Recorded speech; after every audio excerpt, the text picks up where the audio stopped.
In the Vatican reading room, researchers are not permitted to browse. Before entering, they must submit a written request naming the exact document they wish to examine. Before leaving, their handwritten notes are reviewed by institutional staff. This is standard practice for archives of great age and complexity. What is less standard is everything else. The institution that operates this reading room has been functioning continuously for more than 12 centuries. It holds 1.3 billion living members. It claims moral authority over questions that touch the deepest assumptions of Western civilization. And by its own accounting, it sits above 85 kilometers of shelving containing records that no outside auditor has ever fully reviewed. Tonight we are not going to tell you that the Vatican is hiding alien technology or that there are suppressed gospels beneath St. Peter's Square. What we are going to examine is something that requires a different kind of patience. 20 things the institution has preferred to discuss on its own terms, in its own time, with its own explanation attached. Not secrets buried in vaults, secrets hidden in the gap between what the institution acknowledged and what the documented record shows. Between what was said from the pulpit and what was written in the files. Between the apology that was offered and the question that was never asked. Where something is established fact, you will know it. Where historians genuinely disagree, you will know that too. Because the most unsettling stories are never the ones that require you to believe something extraordinary. They are the ones that only require you to read what is already there. Settle in, let the room go quiet, and listen carefully. Chapter 1. The Archive. There is a facility beneath Vatican City that most people have never heard of. It sits under the Belvedere courtyard, built into the earth in the 1980s specifically to protect what it holds from light, humidity, and temperature variation. Vatican officials refer to it internally as the bunker. It is climate-controlled, reinforced, and designed to last longer than the people who built it. Inside this facility, and across several connected buildings within Vatican City, sits the collection known as the Vatican Apostolic Archive, 85 kilometers of shelving. If you laid that shelving end to end in a straight line, it would stretch from Vatican City deep into the Italian countryside. The documents stored on it span roughly 12 centuries of continuous institutional record-keeping. Papal correspondence with monarchs and governments across the globe, records of church councils that determined which ideas were permitted to circulate and which were not.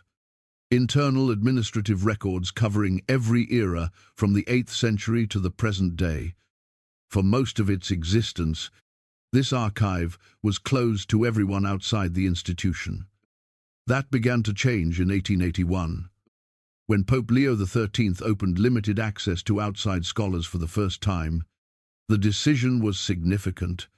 It was also partial, and the access that has existed since then operates under conditions that are worth examining carefully.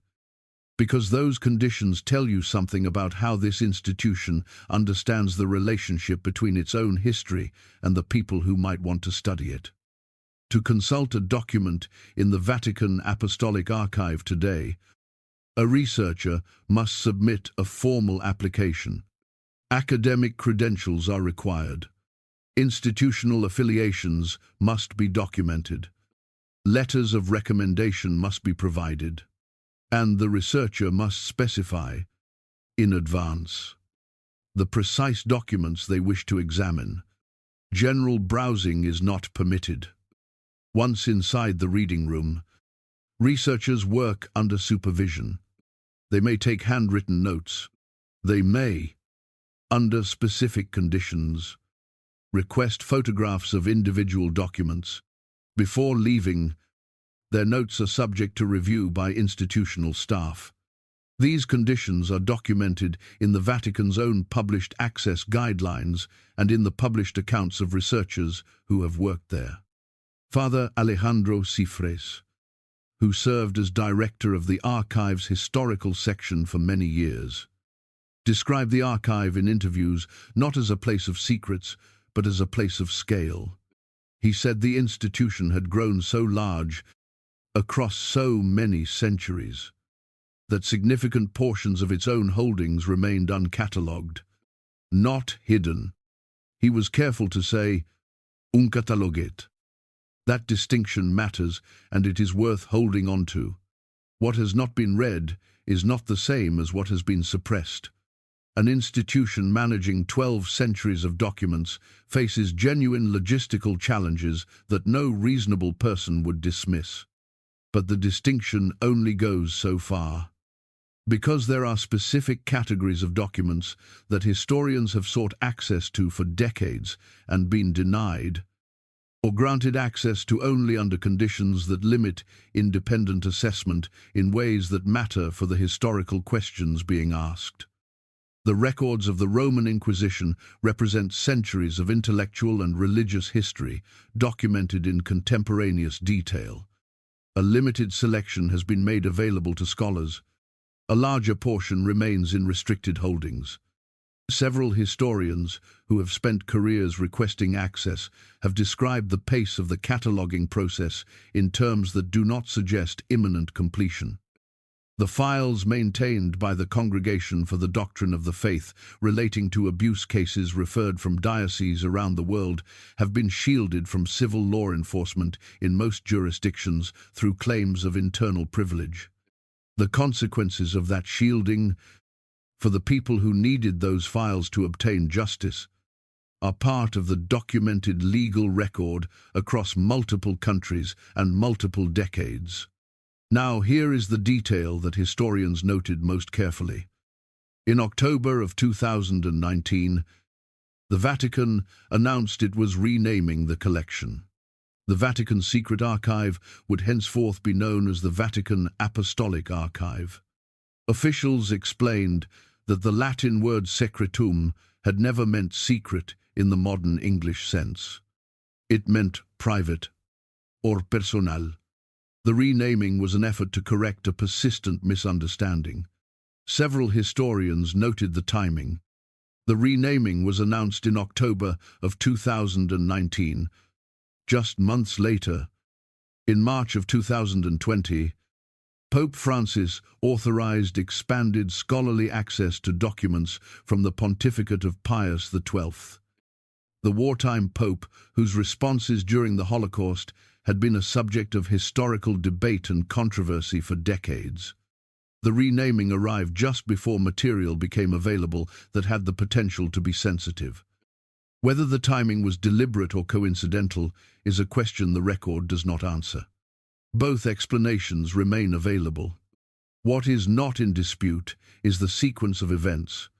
Tom Doyle, a Dominican priest and canon lawyer who spent 3 decades testifying in abuse cases across multiple countries, described the institution's relationship with its own records in terms that appear consistently across his published writing and sworn testimony.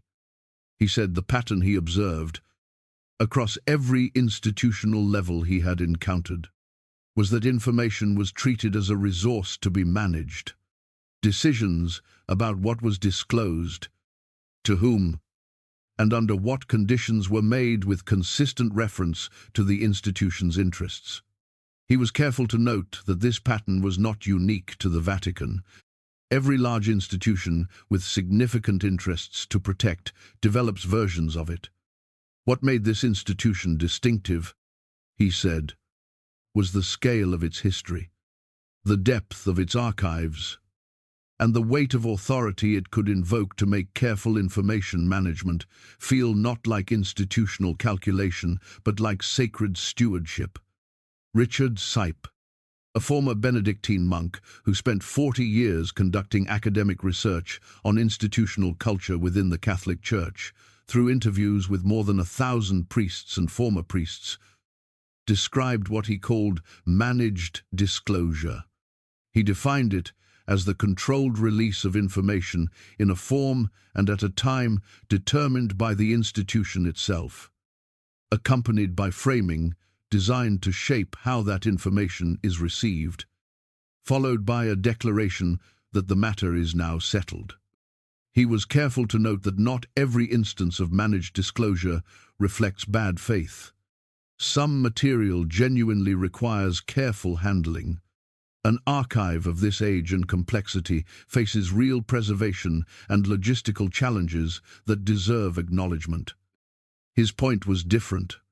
He said that when this approach is applied consistently and without any mechanism for external verification, it becomes genuinely difficult for people outside the institution to determine whether they are receiving the full picture or a curated version of it. And an institution that holds the only copies of its own history controls who can read them, and reviews the notes of the people it permits inside, presents a structural accountability question that does not disappear simply because the word secret has been removed from the sign above the door. To understand how that structure developed, and why it has proven so durable across 12 centuries of political upheaval, religious transformation, and civilizational change, we need to go back to a specific moment, not to a document in a vault, to a fire in a public square, and to a man who stood in it, holding a question the institution had decided was too dangerous to leave unanswered. Chapter 2. The Burning Man. Home. The 17th of February, 1600. A man is standing in the Campo de Fiori, the field of flowers, in the center of the city. His name is Giordano Bruno. He is 51 years old. He has spent the last 8 years in the prisons of the Vatican Inquisition. He is about to be burned alive. Most people who know this story know the version told most often. A scientist, a visionary, a man who said the earth moves around the sun and paid for it with his life. A martyr to the conflict between reason and religious authority. That version captures something real, but it is not the complete picture, and the gap between the popular version and what the historical record actually shows is itself one of the most instructive things about how institutions manage the narratives surrounding their most uncomfortable moments. Bruno was not Galileo. He was not working from telescopic observation or mathematical modeling. He was a philosopher and a mystic, formed in a tradition called Hermeticism, a body of ideas that circulated widely among Renaissance intellectuals and that the Church found theologically destabilizing for reasons that had very little to do with astronomy. He did believe the universe was infinite in extent. He did believe in the plurality of worlds. The idea that the cosmos contains an unlimited number of inhabited places beyond Earth. He held these beliefs not because he had observed evidence through a telescope, but because his philosophical framework pointed him there. The charges brought against Bruno at his trial included denial of the doctrine of transubstantiation, denial of the virginity of Mary, and beliefs related to his Hermetic tradition. These are the charges the surviving fragments of his trial record preserve. They are theological charges, not scientific ones. Now here is where the documented record becomes most revealing. The institution that burned him was not primarily threatened by his cosmology. It was threatened by what his cosmology implied about the framework that organized everything else. In the standard theological structure of the late 16th century, the cosmos was ordered hierarchically. Earth was the center. Humanity was the pinnacle of creation. The story of salvation was the story of a specific God intervening in a specific history on a specific planet on behalf of a specific species. The entire architecture of authority depended at some level on that specificity. Bruno's framework did not simply disagree with one detail of that picture. It dissolved the picture. If the universe was infinite, if it contained an unlimited number of worlds, if those worlds were inhabited by beings who were also part of the divine creation, then the story of salvation on this particular planet existed within a context the institutional framework had no prepared answer for. That is why many historians argue he was dangerous. Not because of the Earth's position in the solar system, because of what an infinite universe does to a finite claim of authority. And here is the detail that tends to get lost entirely. The complete trial record does not exist. The documents that survive the 8 years of his imprisonment and the proceedings that led to his execution are fragmentary in ways that historians have not been able to fully resolve. The full logic of the judgment against him, the specific reasoning that led the institution to conclude he could not be permitted to recant and live, is not preserved in any complete public record. We know the outcome. We know some of the charges. We do not know the full deliberation. And the institution that holds whatever remains of that deliberation is the same institution that conducted it, Luigi Firpo, whose exhaustive reconstruction of the trial proceedings from surviving fragments remains the foundational scholarly reference in the field. We spent his career working with documents that are themselves incomplete, cross-referencing partial records against contemporaneous accounts to build the most accurate picture the evidence allows. What that work established is that the surviving documentation raises questions it cannot answer. The incompleteness is itself a historical fact. Whether it reflects the ordinary losses of 4 centuries, or the accumulated effect of generations of institutional decisions about what to preserve carefully and what to treat as less urgent, is a question the available evidence does not resolve. What is clear is this. The trial of Giordano Bruno was one of the most significant intellectual proceedings of the 16th century. It involved 8 years of imprisonment, the most senior theological authorities of the institution, and a judgment so severe it could not be modified. And the record of that proceeding exists today in a form that allows scholars to reconstruct only a partial picture of what actually happened in those rooms. That gap is not a conspiracy theory. It is an archival fact. Tom Doyle, reflecting on institutional patterns across decades of legal work, observed in his published writing that institutions do not need to destroy documents to shape what the record shows. They only need, across generations of decisions about what to store carefully and what to treat as less urgent, to preserve some things more consistently than others. He was careful to say he was not claiming this was the explanation for Bruno's incomplete trial record. He was describing a pattern he had observed across many institutional contexts. Bruno died in the Campo de' Fiori on the 17th of February, 1600, in 2000, exactly 400 years later. Pope John Paul II expressed sorrow for the execution. The statement did not constitute a formal apology. It did not address the specific charges or the specific reasoning.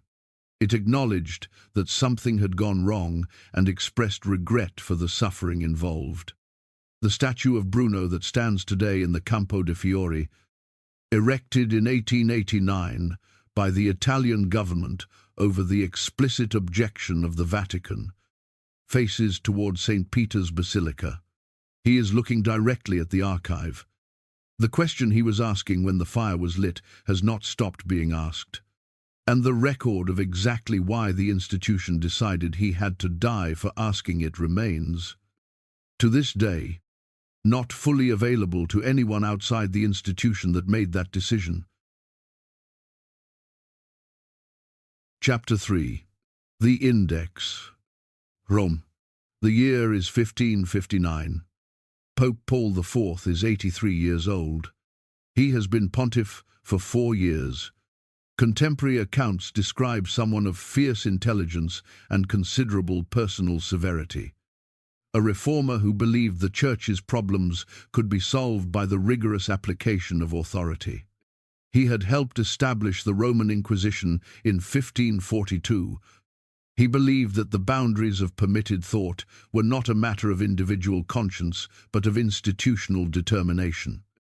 In 1559, he published a list, the Index Librorum Prohibitorum, the Index of Forbidden Books.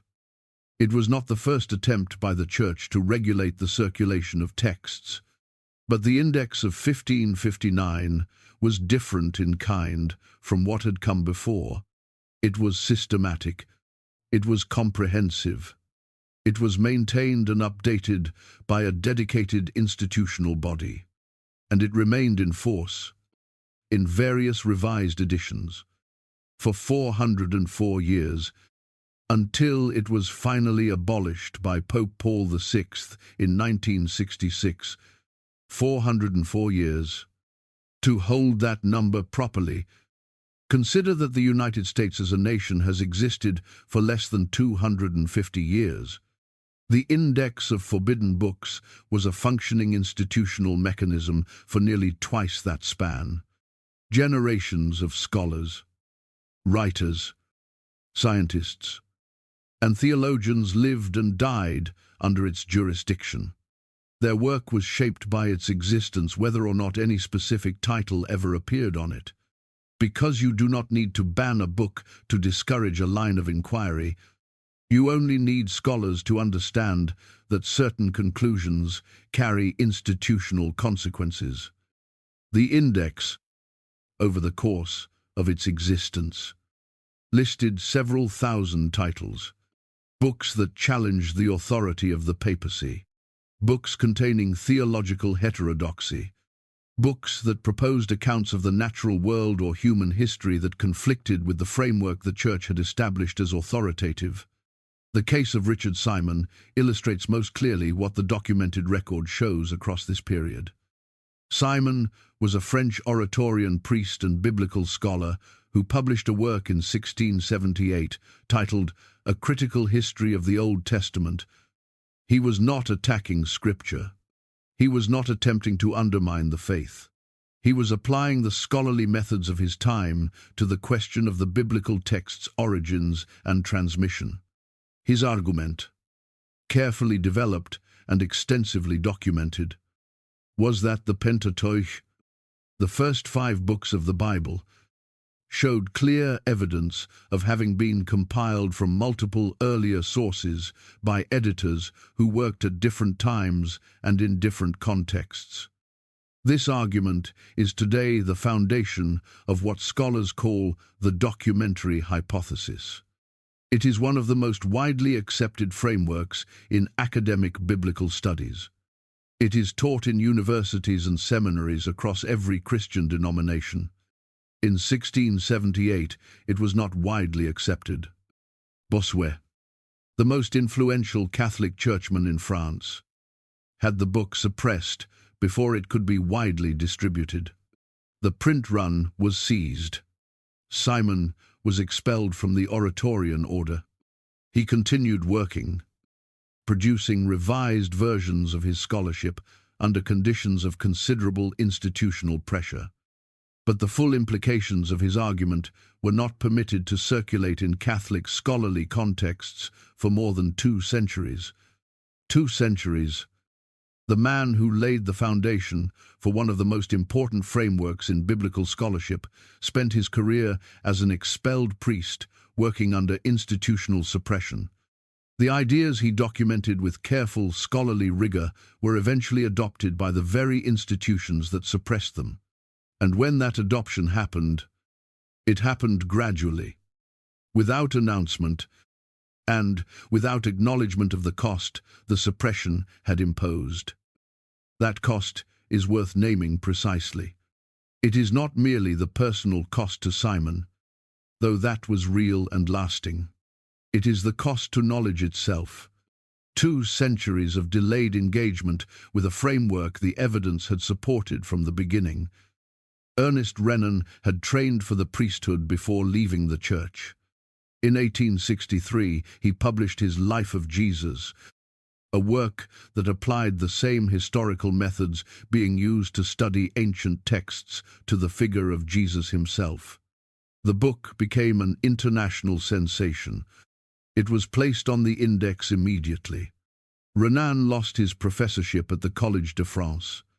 The institutional response was swift and defined clearly. For Catholic scholars working within institutional contexts, where the acceptable boundaries of inquiry lay.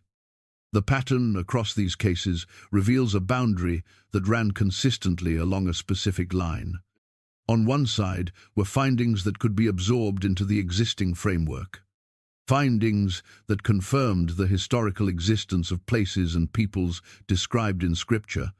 Findings that enriched the tradition without challenging its foundational claims. On the other side were findings that, if followed to their logical conclusions, raised questions about the uniqueness or the exclusive authority of the tradition itself. The first kind of finding was welcomed. The second kind was engaged with carefully, on institutional terms, and at an institutional pace.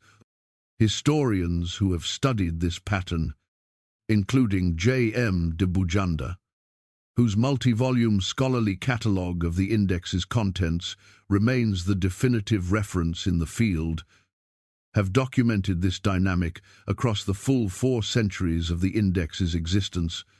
The pattern does not require a coordinating conspiracy to explain. Institutions do not need to conspire to produce consistent outcomes. They need only to share a common interest and to reward behavior that serves that interest, while creating friction for behavior that does not.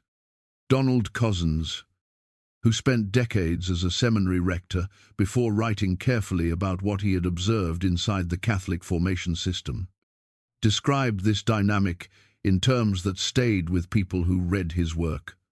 He said, "The most durable systems of institutional constraint are not maintained by explicit prohibitions. They are maintained by cultures in which certain questions simply do not feel like questions worth asking." The Index of Forbidden Books was abolished in 1966. The formal mechanism is gone. What cannot be abolished by decree is the accumulated institutional habit of a culture that spent 404 years deciding which questions were permitted and which were not. That habit does not disappear on the date the list is discontinued. It finds new forms. And the scholars who have pushed most carefully into the territory where that habit operates most strongly have consistently discovered, each in their own way, that the tools change while the territory they protect remains recognizable. The line was not written down anywhere. It did not need to be. Chapter 4. The Persian Layer. Paris, 1754. A young man sits in a library at the Paris Oriental Languages School, turning the pages of an Oxford manuscript catalogue. He is 20 years old.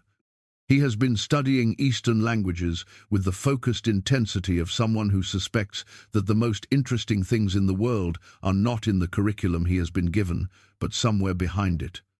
His name is Abraham Hyacinth Anquetil Duperron. On one of the pages, he finds something that stops him, a script he has never encountered, not Latin, not Greek, not Hebrew or Arabic, something older looking, written in characters that no one in the building can identify. The catalogue note suggests a possible connection to the ancient Persians. He closes the catalogue. He does not stop thinking about it. What he does to reach India is, even now, difficult to fully absorb. He enlists with the French East India Company as a volunteer soldier, the only practical means of passage available to someone without independent resources. and sails toward a civilization he knows almost nothing about. Looking for a community whose location he can only roughly estimate, he arrives in Surat in 1758. The Parsi community is there, Zoroastrian refugees whose ancestors fled the Islamic conquest of Persia more than 8 centuries earlier. They are cautious about outsiders. Their texts are sacred. He stays. He learns the language. He makes himself useful in ways that have nothing to do with manuscripts. And gradually, across months that stretch into years, the priests begin to trust that his interest is genuine and that he will handle what they give him with the seriousness it deserves. When he returns to France in 1771, he carries approximately 180 manuscripts and the linguistic knowledge required to begin translating them. His translation of the Avesta, published in 1771, is the first time the central sacred text of the Zoroastrian tradition has been available to European readers in any European language. The response from a significant part of the European scholarly establishment is to dismiss it entirely. William Jones, one of the most respected Orientalists of the period, publishes a critique arguing that the manuscripts are forgeries and the translations worthless. His argument rests partly on a logic worth sitting with carefully. A tradition managed to remain largely invisible to European institutions for centuries. Therefore, Jones concluded, it cannot be significant. He was wrong on both counts. Subsequent scholarship across the following decades establishes the authenticity of the manuscripts definitively. But the initial dismissal slows serious engagement with the material by a generation. Now here is the question that the Avesta's existence forces onto the table. The Achaemenid Persian Empire. Under Cyrus II, who ruled from approximately 559 to 530 BC, was the largest empire the ancient world had yet produced. By scholarly estimates, it governed somewhere between 30 and 40% of the entire human population alive at the time. The state religion at the center of that empire was Zoroastrianism, and the theology at the center of Zoroastrianism was, in ways that Western education has largely failed to examine, structurally familiar to anyone raised in a Western religious tradition. Mary Boyce spent most of her academic career at the School of Oriental and African Studies at the University of London. Her 3-volume work, A History of Zoroastrianism, published by Brill beginning in 1975, remains the foundational scholarly reference in this area. Boyce was not a sensationalist. People who worked with her describe someone deeply skeptical of over-claiming and insistent on primary sources. Working within those constraints, her overall assessment was unambiguous. Zoroastrianism, she argued, represented one of the most consequential religious innovations in the historical record. One whose structural relationship to the later Abrahamic traditions was both significant and persistently under-examined in Western scholarship. What did Zarathustra, the founder of this tradition, actually teach?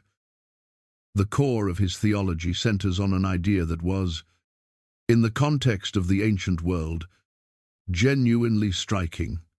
The universe is the site of a real conflict between 2 opposing forces. On one side is Ahura Mazda, whose name translates roughly as Wise Lord, the supreme creator, the source of truth, light, and moral order. On the other side is Angra Mainyu, whose name means roughly destructive spirit, not simply the absence of good, an active, opposing principle, the source of lies, darkness, suffering, and death. Before Zarathustra, The religious landscape of the ancient Near East was dominated by polytheistic systems in which the gods were not moral in any consistent sense. They were powerful. They were capricious. The idea that the universe itself had a moral structure, that history was moving toward a resolution in which good would ultimately prevail, that ordinary human choices carried weight in something larger than any single life. This was not the default assumption of the ancient world. Zarathustra placed it at the center of his, and he did not stop there.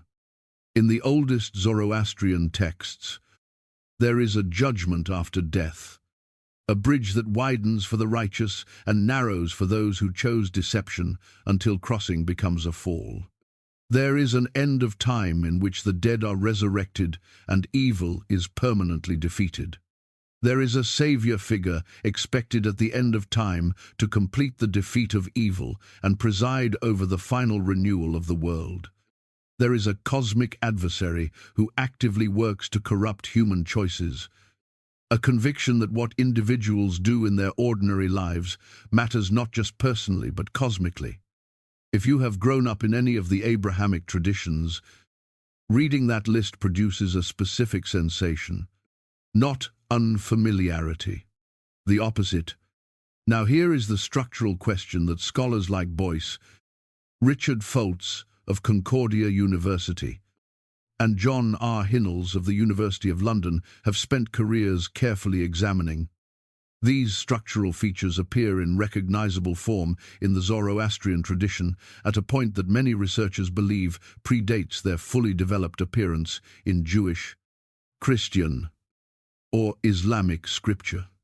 The historical record shows that Jewish communities lived under Persian rule for approximately 2 centuries, following Cyrus II's conquest of Babylon in 539 BC. 2 centuries of sustained contact between Jewish communities and a civilization organized around a theology that carried all of these structural features. The concept of a personal cosmic adversary with its own kingdom and agenda, the resurrection of the dead at the end of time, a final judgment in which all souls are assessed, a savior figure expected at the culmination of history, the conviction that history itself is moving toward a decisive resolution. These ideas appear in Jewish scripture in a sequence. They are not present in their fully developed form in the earliest texts. They emerge over centuries, gaining definition and force. And the period in which they develop most dramatically corresponds precisely to the period of sustained Persian contact. The Hebrew Bible calls Cyrus II by a title that is extraordinary for a non-Israelite ruler. The book of Isaiah calls him the Lord's Anointed. The Hebrew word for that is Mashiach, the same word that would eventually become Messiah in the tradition that followed. This is the only place in the entire Hebrew Bible where that term is applied to someone outside the Jewish tradition. Shaul Shaked of the Hebrew University of Jerusalem, who spent much of his career examining the interface between Iranian and Jewish religious thought, has described the structural similarities between Zoroastrian theological concepts and their counterparts in late Second Temple Jewish literature as significant enough that dismissing the question of possible influence is harder to justify than taking it seriously. He is careful to note that this does not mean simple borrowing in one direction. What the evidence most plausibly suggests, in his assessment, is something more complex. 2 sophisticated theological traditions sharing the same political and geographic space for 2 centuries, each transforming what it encountered into something shaped by its own history and commitments. Now the story moves into the New Testament, and into a detail that most people have encountered without ever being told what it actually means: the Magi. In the Gospel of Matthew, the figures who arrive to honor the newborn Jesus are identified by the Greek word magoi. That word is not a generic term for wise men. It is not, an invention of the Gospel writers. It is the Greek transliteration of the old Persian word magush, the title for the priestly class of the Zoroastrian religion. When Herodotus described Persian religious specialists, he used magoi. When Strabo wrote about Zoroastrian priests, same word. When Pliny the Elder described Persian religious practice, same word. Across the classical literature that educated readers of Matthew's time would have known, the word would commonly have evoked, for any reader familiar with the Persian world, the Zoroastrian priestly class, specifically, Prods Okta Shervu of Harvard University, one of the leading scholars of Iranian languages and religion in the English-speaking world, has examined this identification in published academic work. He notes that the attributes Matthew assigns to these figures, their ability to read celestial signs as religiously significant, their access to considerable resources, their authority in approaching a foreign royal court, are all consistent with the historical profile of the Zoroastrian priestly class. Raymond E. Brown, whose two-volume study, The Birth of the Messiah, remains the standard academic reference on the infancy narratives, preferred to read the Magi as a broader literary construction. Even Brown acknowledged that the word magoi carried its Persian religious connotations and that Matthew's use of it was a deliberate choice rather than an accidental one. Matthew is the most Jewish of the four Gospels.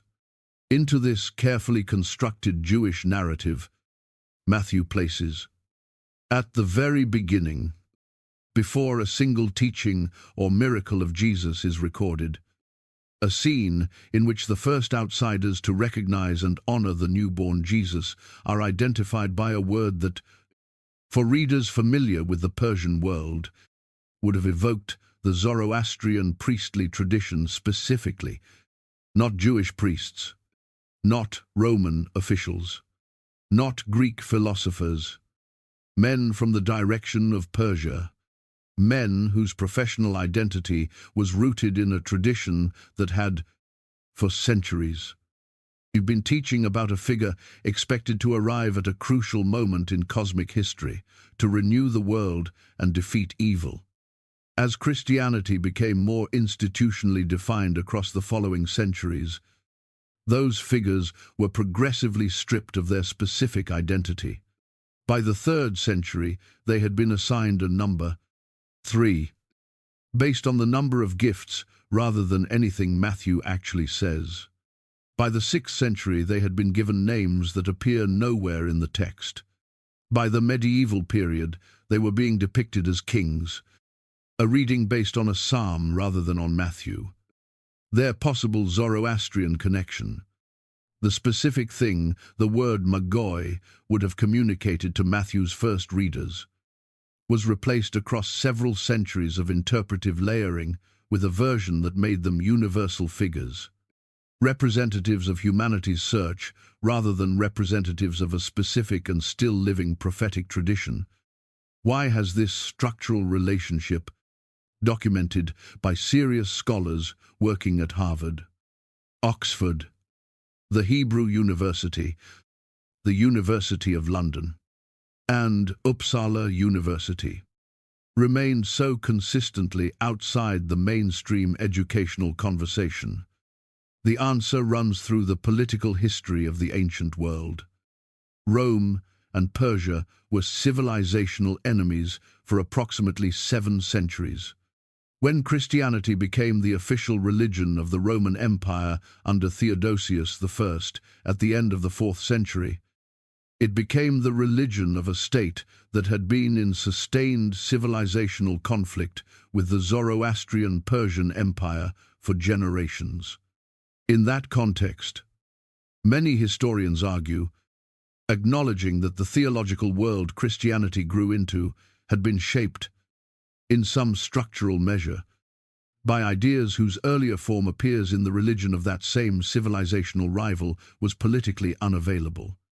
Philippe Rousseau, a historian of late antiquity at the Catholic University of America, whose work on the formation of Christian identity is considered authoritative in the field, has written about the role that boundary construction played in early Christian self-definition. The categories applied to Persian religion in the literature of the early Church Fathers were not the categories of a related tradition, whose insights might deserve acknowledgement. They were the categories of the foreign, the dangerous, the spiritually counterfeit. Tertullian, writing in the late 2nd and early 3rd century, addressed structural similarities between Persian religious practice and Christian forms by arguing that the devil had produced imitations of sacred practice in order to mislead the faithful. This explanatory framework makes the historical question of structural relationship impossible to ask within its own terms. If the parallels are evidence of demonic mimicry, the question of antecedent is answered before the evidence is examined. That framing was not a conspiracy. It was the theological logic of an institution forming its identity in a specific political context. But the outcomes that logic produced were real and durable, generation by generation. The question of the Persian structural layer in Christian origins was treated not as a serious scholarly inquiry deserving of curriculum space, but as marginal, peripheral, or theologically uncomfortable. John Collins of Yale Divinity School, writing in the Oxford Handbook of Apocalyptic Literature, published in 2014, stated that the question of possible Iranian influence on Jewish apocalypticism had accumulated enough evidential support to be considered a serious scholarly hypothesis that the field was obligated to address. The question, he wrote, cannot be dismissed. The fire in Udvada, a small coastal town in the state of Gujarat in western India, has been burning without interruption since approximately 470 AD. It is maintained by Zoroastrian priests in shifts, each generation carefully handing it to the next. Across 15 centuries of conquest and dispersal, the tradition they are preserving may have contributed, in ways that serious scholarship now takes seriously, one of the most important structural layers to the formation of the theological world that produced traditions now touching more than half of humanity. The question of whether the cultures that carry echoes of those ideas are willing to examine the inheritance honestly remains, as this documentary is produced, genuinely open. Chapter 5. The Babel Crisis. Berlin. The 13th of January, 1902. The hall was full. Kaiser Wilhelm II sat in the front row. Around him were members of the German aristocracy, senior government officials, and representatives of the country's major religious institutions. The man at the lectern was 50 years old. His name was Friedrich Delitzsch. He was the son of one of the most respected Lutheran biblical scholars of the 19th century. He had spent 30 years working with cuneiform texts and had produced scholarship his peers consistently rated among the finest in the field. He was not a provocateur. He was a careful scholar who had spent 3 decades looking at evidence and had reached conclusions he believed required stating, "To understand what he told that audience on that January evening, you need to go back 30 years, to a work table in the British Museum on the 3rd of November, 1872. A man named George Smith was working through a collection of clay tablet fragments recovered from the ruins of the ancient city of Nineveh. Smith had no formal academic credentials. He had grown up in modest circumstances, left school at 14, and taught himself to read cuneiform in his spare time from published scholarship. His ability was noticed. He was eventually hired by the museum as an assistant, the first person in the institution's history to be employed in a scholarly capacity without a university education. Contemporary accounts suggest his colleagues with university degrees considered him unusually gifted at reading the tablets. Among the most capable of anyone working in the field at that time, on that November afternoon, Smith unfolded a particular fragment and read something that made him, according to multiple witnesses present that day, stand up from his chair in a state of considerable agitation. He had found a flood story. Not the flood story from Genesis, a different flood story, an older one, written in cuneiform on a tablet from the library of the Assyrian king, known to scholars as Ashurbanipal, a story in which a man was warned by a god that a great flood was coming, instructed to build a vessel, loaded it with animals and his family, survived the waters, and sent out birds to determine whether the land had reappeared. The story was structurally parallel to the flood narrative in Genesis, and it was older. Smith understood immediately what the fragment meant. He presented his findings to the Society of Biblical Archaeology in December of 1872. The audience included Prime Minister William Gladstone. The response was immediate and intense. The Daily Telegraph offered funding for an expedition to Nineveh. Smith went. Within 5 days of arriving at the site, he found the missing fragment he was looking for. A speed of discovery that astonished his colleagues and that has lost none of its remarkable quality in the century and a half since. The flood story was not the only parallel. As scholars continued working through the tablets that Smith and his successors recovered, the parallels accumulated. The creation narrative, the garden, the figure formed from clay and divine breath, the council of divine beings deliberating over human fate, the tower built to reach the heavens, each parallel, taken individually, could be explained in ways that preserve the theological framework. Taken together, they created a pressure that the framework struggled to contain. This is what Delitzsch walked the Kaiser through on that January evening.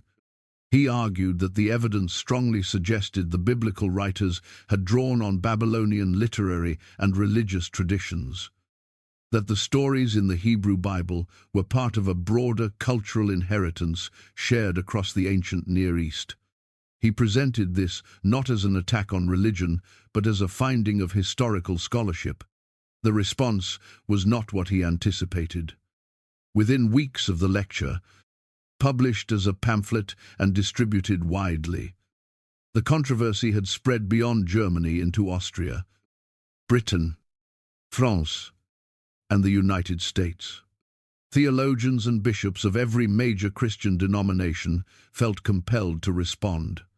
By the time Delitzsch gave a third lecture in 1904, the Babel and Bible debate, as it had come to be known, had generated more than 1,000 published responses in German alone. The institutional response across multiple Christian denominations followed a pattern that historians have documented carefully. First, the findings were acknowledged as real. The parallels were too well documented to deny. Second, the findings were reframed. Rather than suggesting the biblical narratives had drawn on Babylonian sources, the reframing argued that both traditions had preserved memories of real historical events. The parallels reflected shared human history, not literary dependence. Third, the implications were contained. The question of what the parallels meant for the unique authority of biblical revelation was not answered directly. It was engaged with on institutional terms, and at an institutional pace. The debate was acknowledged in academic contexts. It was largely absent from pulpits and religious education. Catholic responses were firm and increasingly organized. Pope Leo XIII had already, in his encyclical Providentissimus Deus issued in 1893, attempted to insulate Scripture from the challenges that historical scholarship was posing. The encyclical argued that the sacred writers had not been teaching natural science, and therefore apparent conflicts between scripture and historical findings did not necessarily constitute contradictions of divine revelation. This was a careful and in many ways sophisticated theological position. But it did not resolve the pressure, because Delitzsch was not arguing that the Bible was wrong about natural history. He was arguing that the specific stories at the center of the biblical narrative had parallels in an older tradition that predated them by centuries or more. What the documented record shows is that the question was absorbed into the institution's own scholarly apparatus. Catholic universities trained their own Assyriologists. Jesuit scholars became significant contributors to the field of ancient Near Eastern studies, a tradition that continues today and that has produced genuinely important scholarship. The engagement was real, but many scholars who have studied this period argue the engagement was also bounded. The findings of Babylonian scholarship could be integrated in ways that enriched the tradition. They consistently encountered difficulty when they raised fundamental questions about the uniqueness or the authority of the tradition itself. Donald Cozzens described this dynamic clearly from his years inside the formation system. He said, "The most durable systems of institutional constraint are not maintained by explicit prohibitions. They are maintained by cultures in which certain conclusions are understood, without anyone stating it directly, to fall outside the range of acceptable findings. The line was not written down anywhere.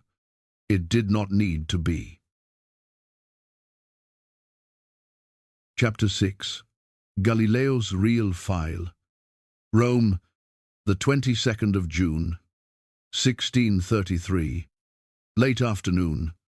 A 69-year-old man kneels on a stone floor in the convent of Santa Maria sopra Minerva and reads aloud a statement he has written under duress. He is in poor health. He has been held under restrictive supervision for months. He is old and exhausted, and he wants to go home.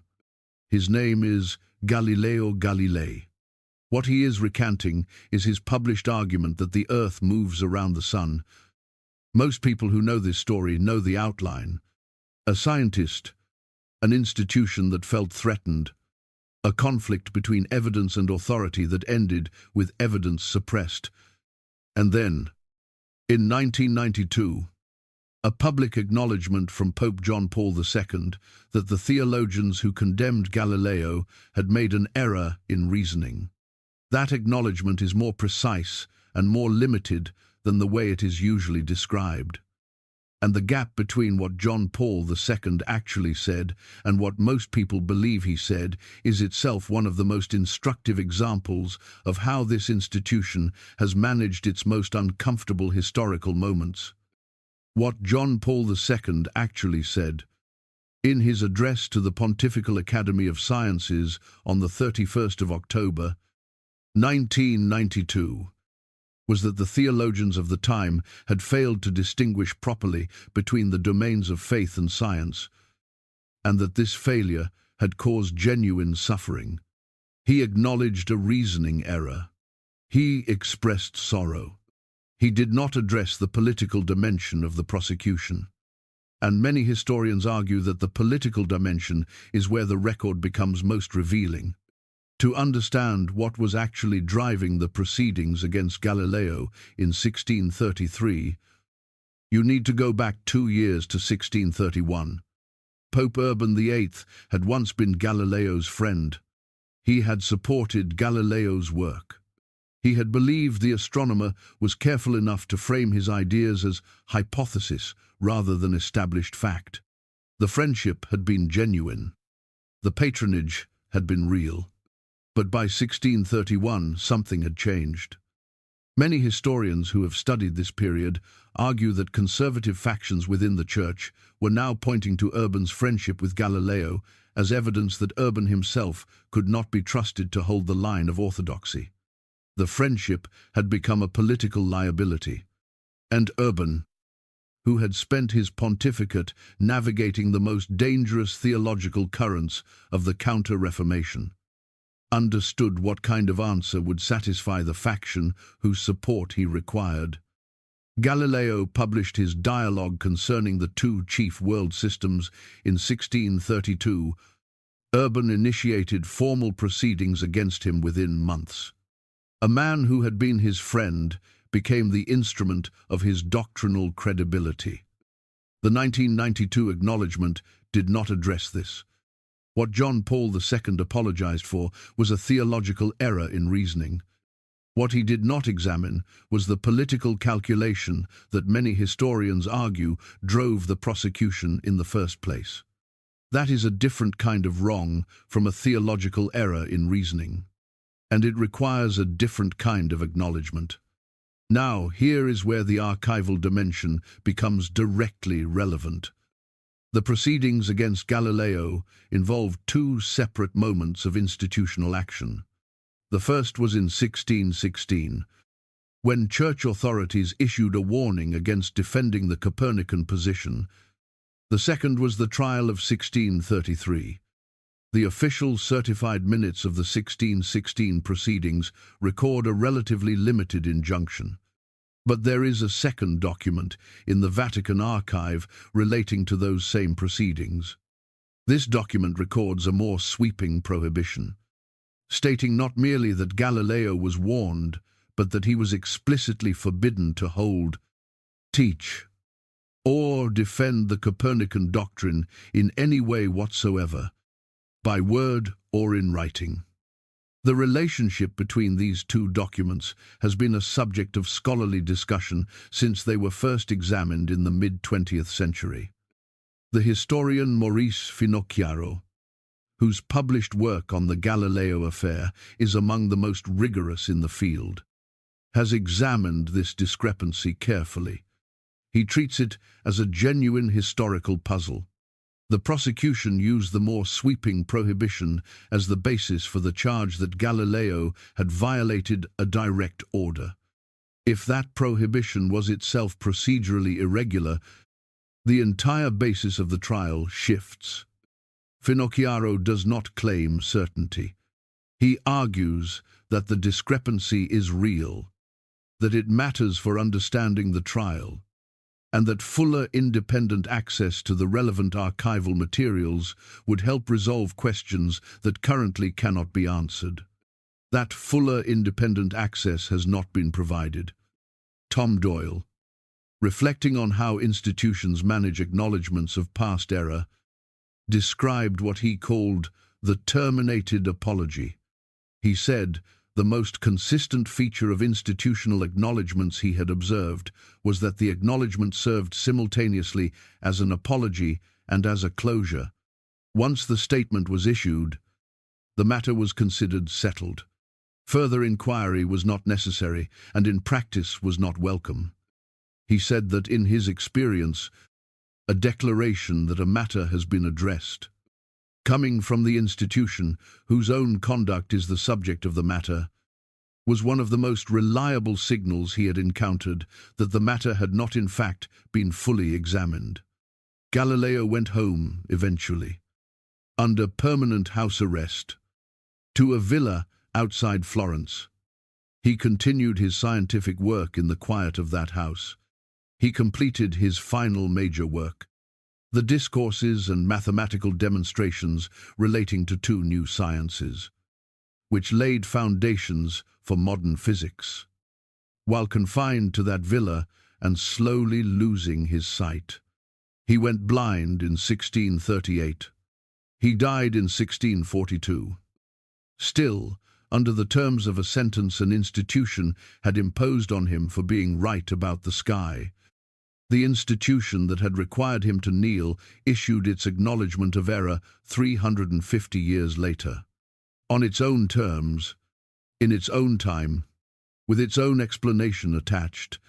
The question of whether that explanation covers everything the record might show, if the record were fully and independently available, is one that the institution has decided does not need to be asked. But here is what the documented record does allow us to say with confidence. A man was forced to deny what he knew to be true, for reasons that many historians argue were as political as they were theological. The apology that followed 3.5 centuries later addressed the theological dimension and left the political dimension untouched. And the archival materials that might resolve the discrepancy between the two documents from 1616 remain accessible only under the conditions that govern all research in that reading room. Notes reviewed before leaving. The answer to why that matters is not in the stars. It is in the files. Chapter 7. The Concordat Deals. Rome. The 11th of February, 1929. The ceremony in the Lateran Palace is brief. Cardinal Pietro Gasparri sits across a table from Benito Mussolini. The signing is deliberate and unhurried. Cameras are present. When it is finished, the men shake hands and the photographs are taken. What those three documents create, in the space of a morning, is Vatican City, an independent sovereign state of 44 hectares within Rome, with its own government, its own citizenship, and its own legal system entirely separate from Italy. The Church also receives, as compensation for territories lost when Italian unification stripped it of the Papal States in 1870, 750 million lire in cash and 1 billion lire in state bonds. A settlement whose scale reflected 60 years of accumulated claims and whose full economic value historians have assessed in varying ways, depending on methodology and exchange assumptions. Pope Pius XI praises the agreement publicly. He describes Mussolini as a man sent by Providence. Those words appear in newspapers across the world. The Lateran Treaty was not a secret. It was announced, celebrated by the Vatican as the resolution of a 60-year dispute, and widely reported internationally as a historic settlement. The sovereign status of Vatican City that resulted from it is today an uncontested legal reality recognized by every government on earth. What requires more careful examination is what the Church provided in return. Beyond the formal terms in those documents, beyond the territorial recognition and the financial settlement, what it provided was legitimacy. Mussolini's government, in 1929, is 4 years old. It has consolidated power through political violence, electoral manipulation, and the systematic dismantling of parliamentary opposition. Recognition from the most powerful moral authority in the Catholic world is not merely symbolic. For a government seeking to establish itself as the settled order of a country whose population is overwhelmingly Catholic, the Pope's formal willingness to work within the new political structure carries real and measurable political weight. David Kertzer is a historian at Brown University who spent years working in Vatican and Italian state archives examining the relationship between Pius XI and Mussolini. His 2014 book, The Pope and Mussolini, received the Pulitzer Prize for biography the following year. Drawing on documents that became accessible after the Vatican opened the Pius XI-era archive in 2006, Kertzer documented that the relationship between the Vatican and the fascist government was more sustained and more intimate than the post-war Catholic narrative had acknowledged. What his research demonstrates across the documented correspondence from this period is a pattern. The Vatican raised objections to specific fascist policies when those policies directly threatened Catholic institutional interests. When Mussolini's government attempted to bring Catholic youth organizations under state control, the Church pushed back. That pushback was real and in some cases effective. But on matters that threatened others, rather than the institution itself, the response was different. When Mussolini's forces invaded Ethiopia in 1935 in a military campaign documented by international observers as involving aerial bombardment of civilian populations and the use of poison gas, the Vatican's public response was measured. Individual Italian bishops blessed the departing troops. Catholic publications in Italy largely supported the campaign. The Pope did not issue the kind of clear and unambiguous moral condemnation that the documented facts of the campaign would, under the Church's own moral teaching, have seemed to require. Kertzer's analysis is careful and historically grounded. He does not argue that Pius XI was personally indifferent to the suffering involved. He argues that the institutional logic of protecting what had been gained in 1929 created a framework within which direct confrontation with Mussolini was experienced by church leaders as too costly to risk, except on matters of direct institutional interest. 4 years after the Lateran Treaty, in the summer of 1933, a second Concordat was signed. This one was with the government of Germany. The Concordat was signed in Rome on the 20th of July, 1933. Negotiated primarily by Cardinal Secretary of State Eugenio Pacelli, who would later become Pope Pius XII. It guaranteed the legal status of the Catholic Church in Germany, protected Catholic schools and organizations, and ensured church administrative freedom. In return, the Church agreed to prohibit clergy from political activity and to instruct the German Catholic bishops to adopt a posture of cooperation with the German state. The timeline is worth stating plainly. Hitler had been appointed Chancellor in January of 1933. The Enabling Act, giving him legal authority to govern by decree, had passed in March. The first concentration camp at Dachau had opened that same month. The Concordat was signed in July. The historian John Cornwell argued in his 1999 book, Hitler's Pope, that the Concordat represented a significant moral and strategic failure that weakened German Catholicism's capacity to resist the Nazi state. His interpretation has been contested by historians, including Klaus Scholder and Hubert Wolff, who argue that Cornwell overstated Pacelli's personal agency and underestimated the genuine institutional constraints the Vatican faced, including the real fear that refusing to negotiate could result in the complete suppression of the German Catholic Church. The historical debate is genuine. The arguments on multiple sides deserve serious consideration. What is not seriously contested is this: the German Catholic bishops had, in the years before Hitler's appointment, maintained a broadly critical stance toward National Socialism. Several had explicitly stated that Catholics should not join the Nazi Party. The Concordat, by signaling Vatican recognition of the German government's legitimacy and by requiring clergy to withdraw from political activity, effectively ended that position. Within weeks of the Concordat's signing, the German bishops withdrew their earlier statements. Kertzer's research demonstrates that Vatican officials were not ignorant of what the Nazi government was doing in the years following the Concordat. They received reports. They discussed those reports internally. And the documented correspondence from this period shows repeated decisions that direct public confrontation was too costly given the relationships that needed to be maintained.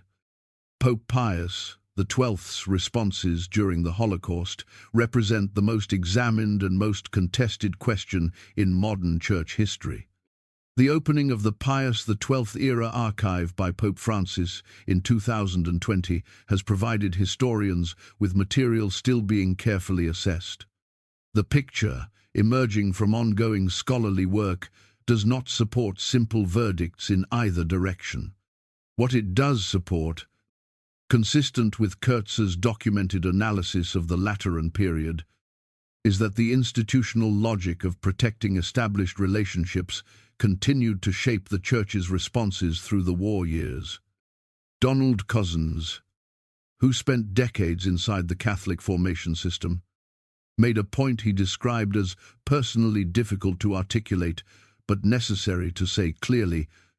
He said the men who signed those agreements were not men who had abandoned their faith. They were men whose formation had given them a hierarchy of values so deeply internalized that it no longer presented itself as a hierarchy at all. The decision to prioritize institutional relationships felt, from inside, like the responsible exercise of leadership, like stewardship of something irreplaceable. He said this was not an excuse. He was precise about that. It was an explanation. And the distinction between those two things was the most important distinction available for understanding how institutional failures of this scale become possible without requiring anyone involved to be consciously malicious. Richard Sipe, whose 4 decades of research on institutional culture drew on interviews with more than 1,000 priests and former priests, identified what he called the most dangerous transition any institution can make. The moment when survival becomes the mission, when an institution that exists to serve something larger than itself begins, gradually and without any single decision that anyone can point to experience its own continuation as the primary good it exists to protect. When that happens, he said, everything else becomes secondary, including the people the institution was built to serve. The Concordat deals of 1929 and 1933 were made by men who believed they were protecting the Church's capacity to continue its work.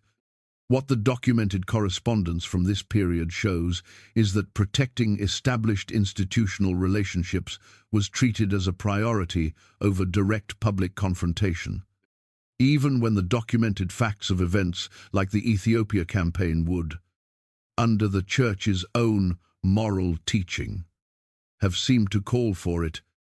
The record suggests that pattern did not end when the war ended. It continued in Latin America, in Ireland, in the United States, in Australia, in Germany, in every country where the Church had institutional interests significant enough to make transparency feel like a risk rather than an obligation.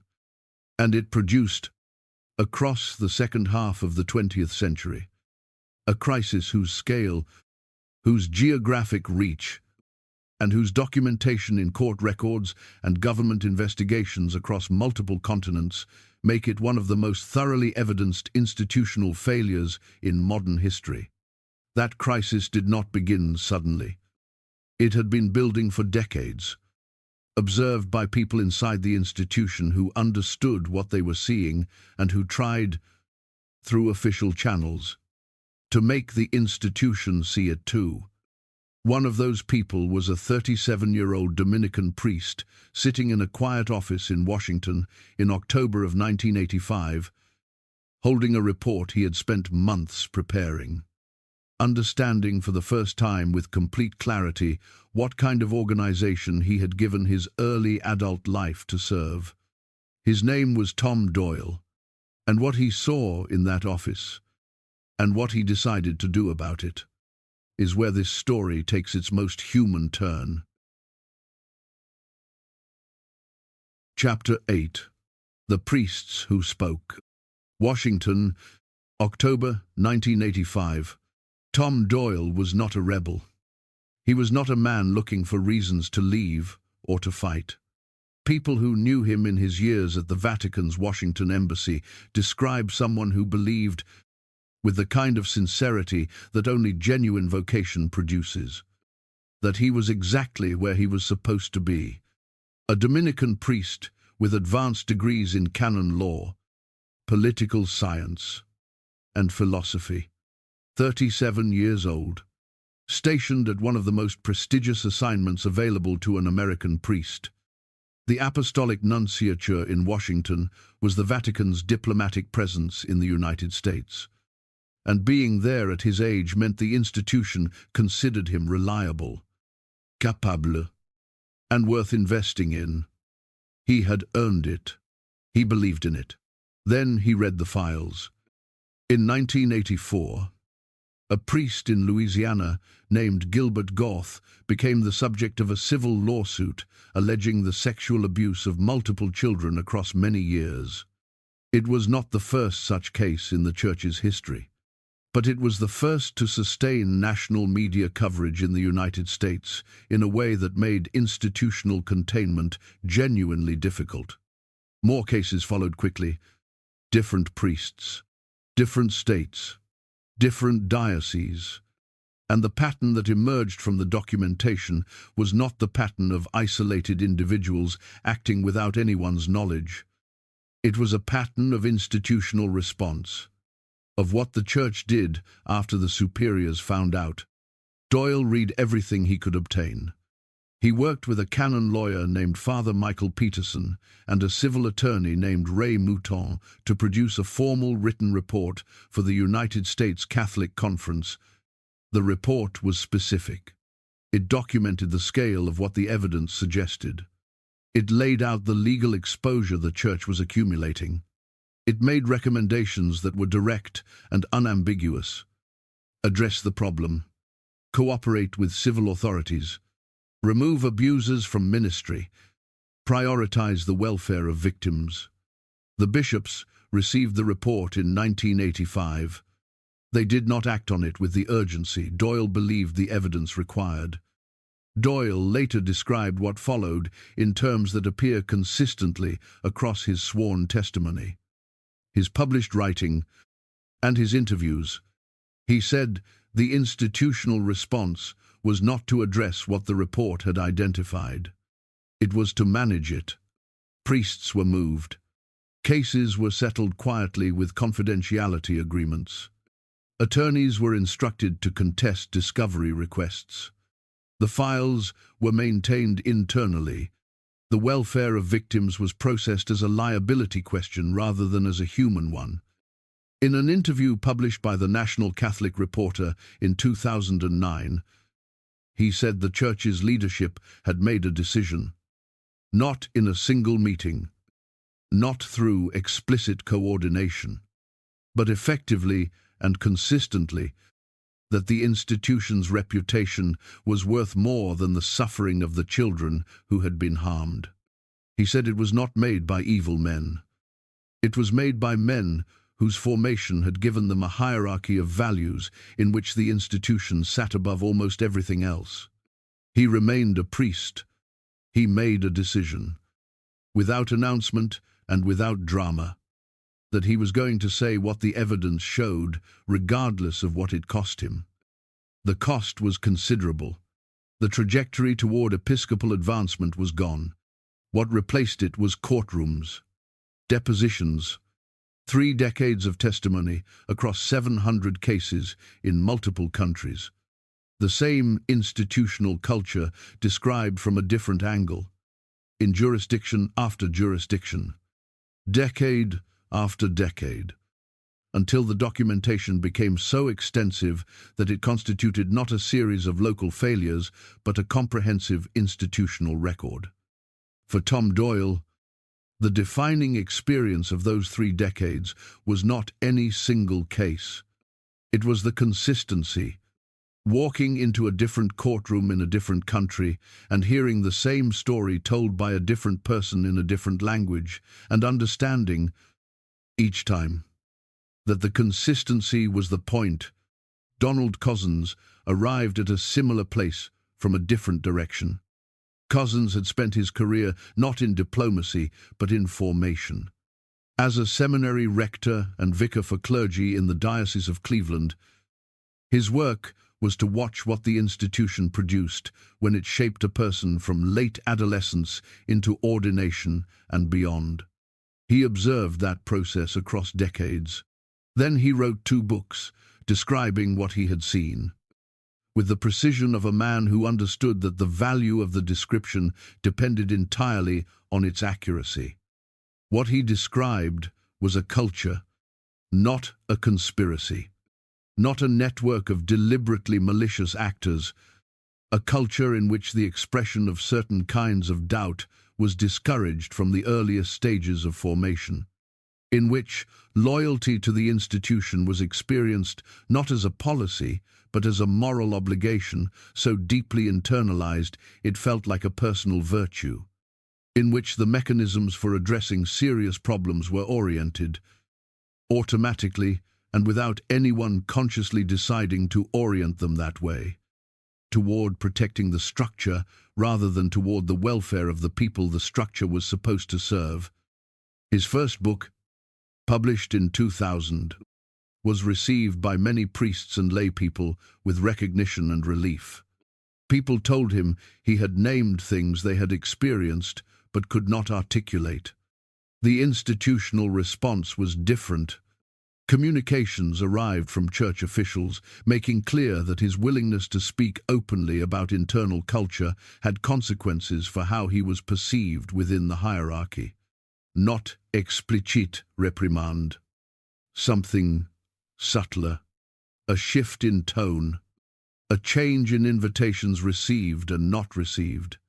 The institutional signal, conveyed without anything that could be quoted or challenged directly, that certain doors were now closed.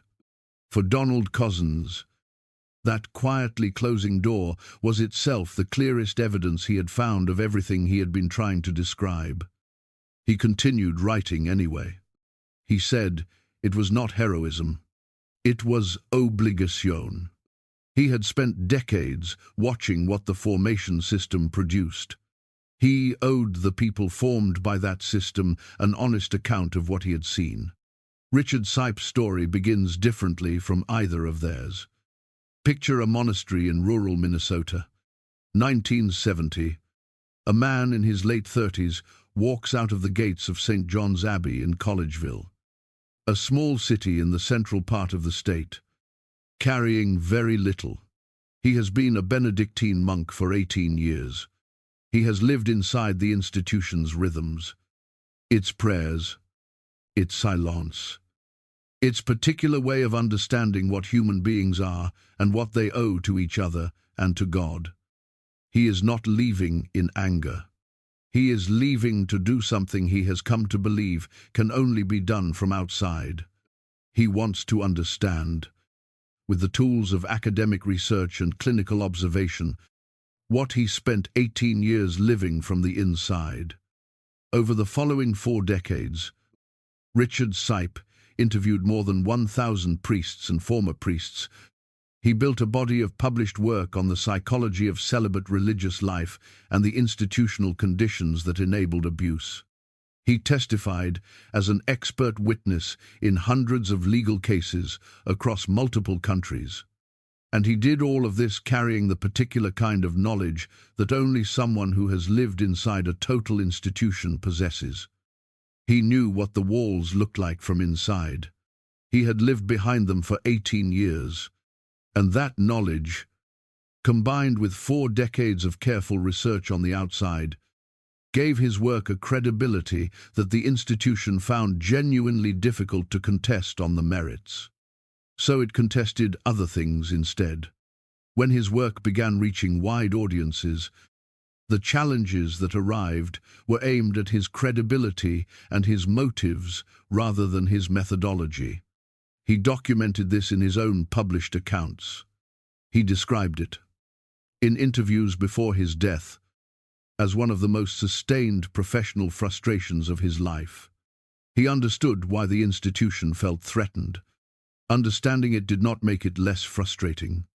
He died on the 22nd of August, 2018. His research remains in the evidentiary record of ongoing legal proceedings across several continents. 3 men, 3 costs. 1 pattern. Doyle, the courtrooms that replaced the career he had been promised. Cozzens, the door that closed quietly, without explanation, without anything that could be challenged. Sipe, 40 years of careful work contested, not on its evidence, but on the man who produced it. What makes their accounts significant beyond their individual stories is the convergence, working from entirely different positions, at different times, in different institutional contexts. All three describe the same structural reality.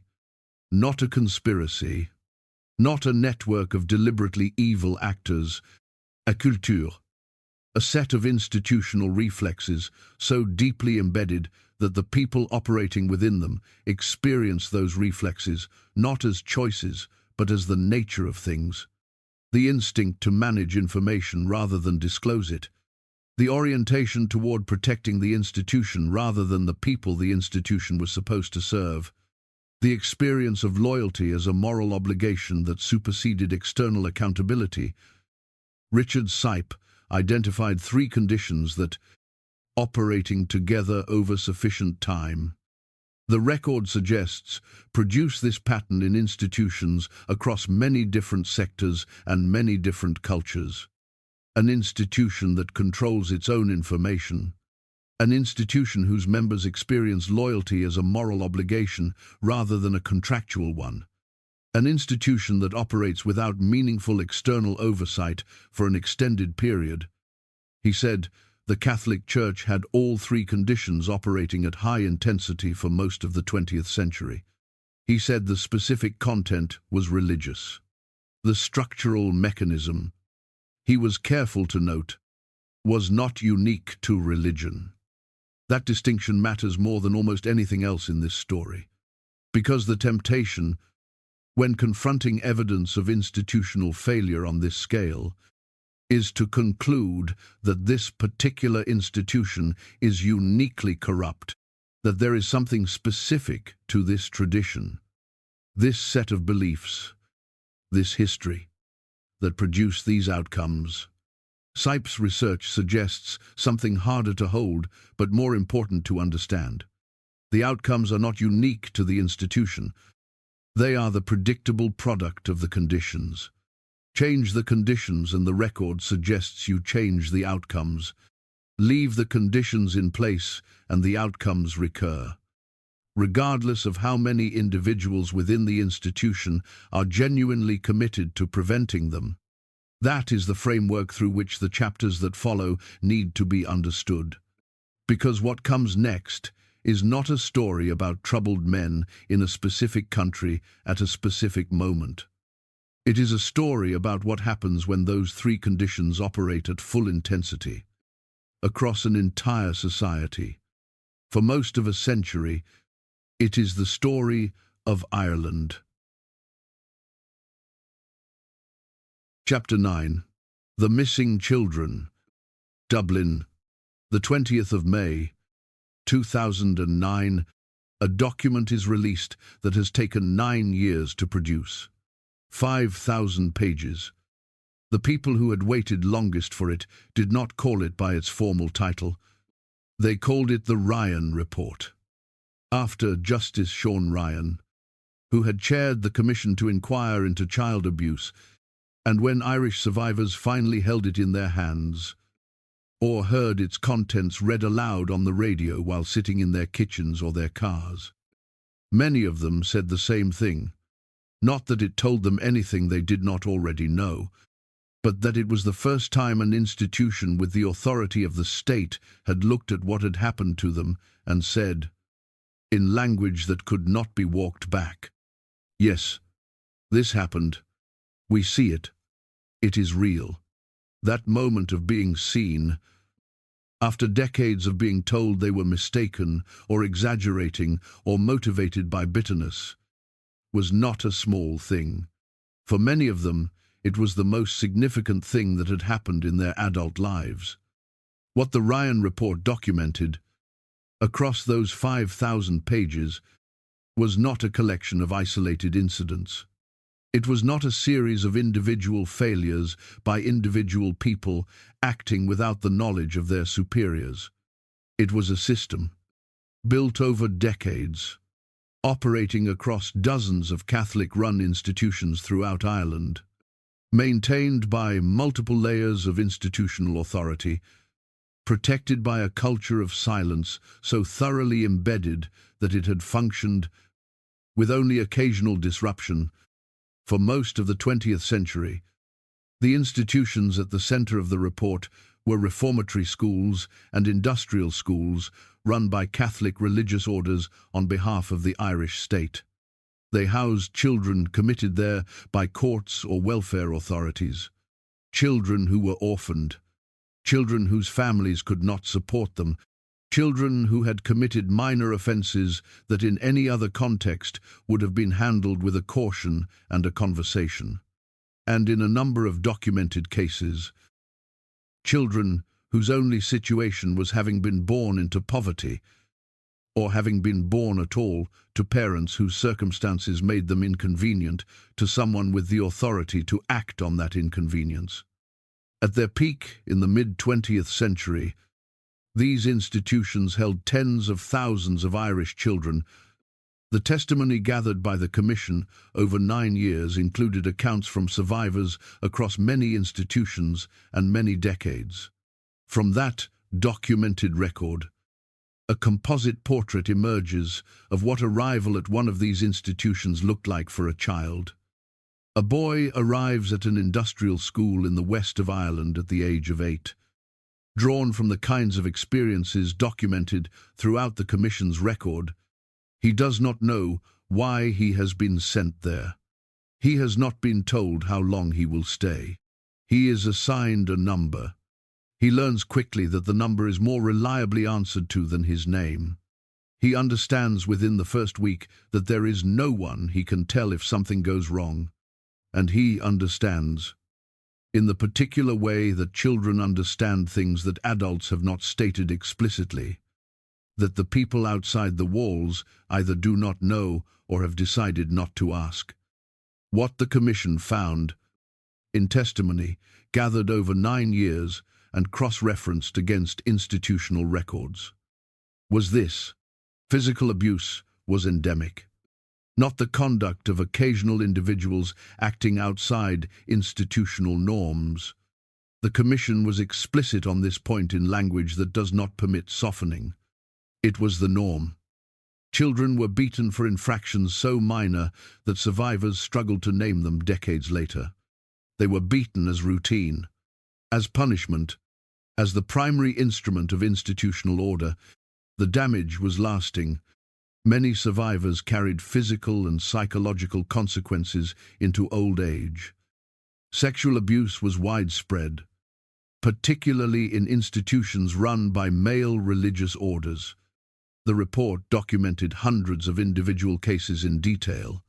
The Commission noted explicitly that the structure of the institutions, the total isolation from outside oversight, the absolute authority of religious staff over every aspect of children's daily lives, the complete absence of any accessible means of complaint, created conditions in which abuse was not merely possible but, in the Commission's own assessment, structurally predictable. And when abuse came to the attention of the religious authorities who held oversight of these institutions, the response was not to address it. The Commission found that the Congregation of Christian Brothers had engaged in the deliberate destruction of records relevant to the inquiry. Files had been removed from institutional archives in the period between the establishment of the Commission and the commencement of its formal investigative work. The scale and timing of these removals, the Commission concluded, was not consistent with routine record management. The Congregation of Christian Brothers contested that characterization. The Commission's findings stand in the public record, as does the Congregation's response to them. The Commission also documented a pattern that appeared across multiple institutions and multiple decades, with a consistency that rules out coincidence as an explanation.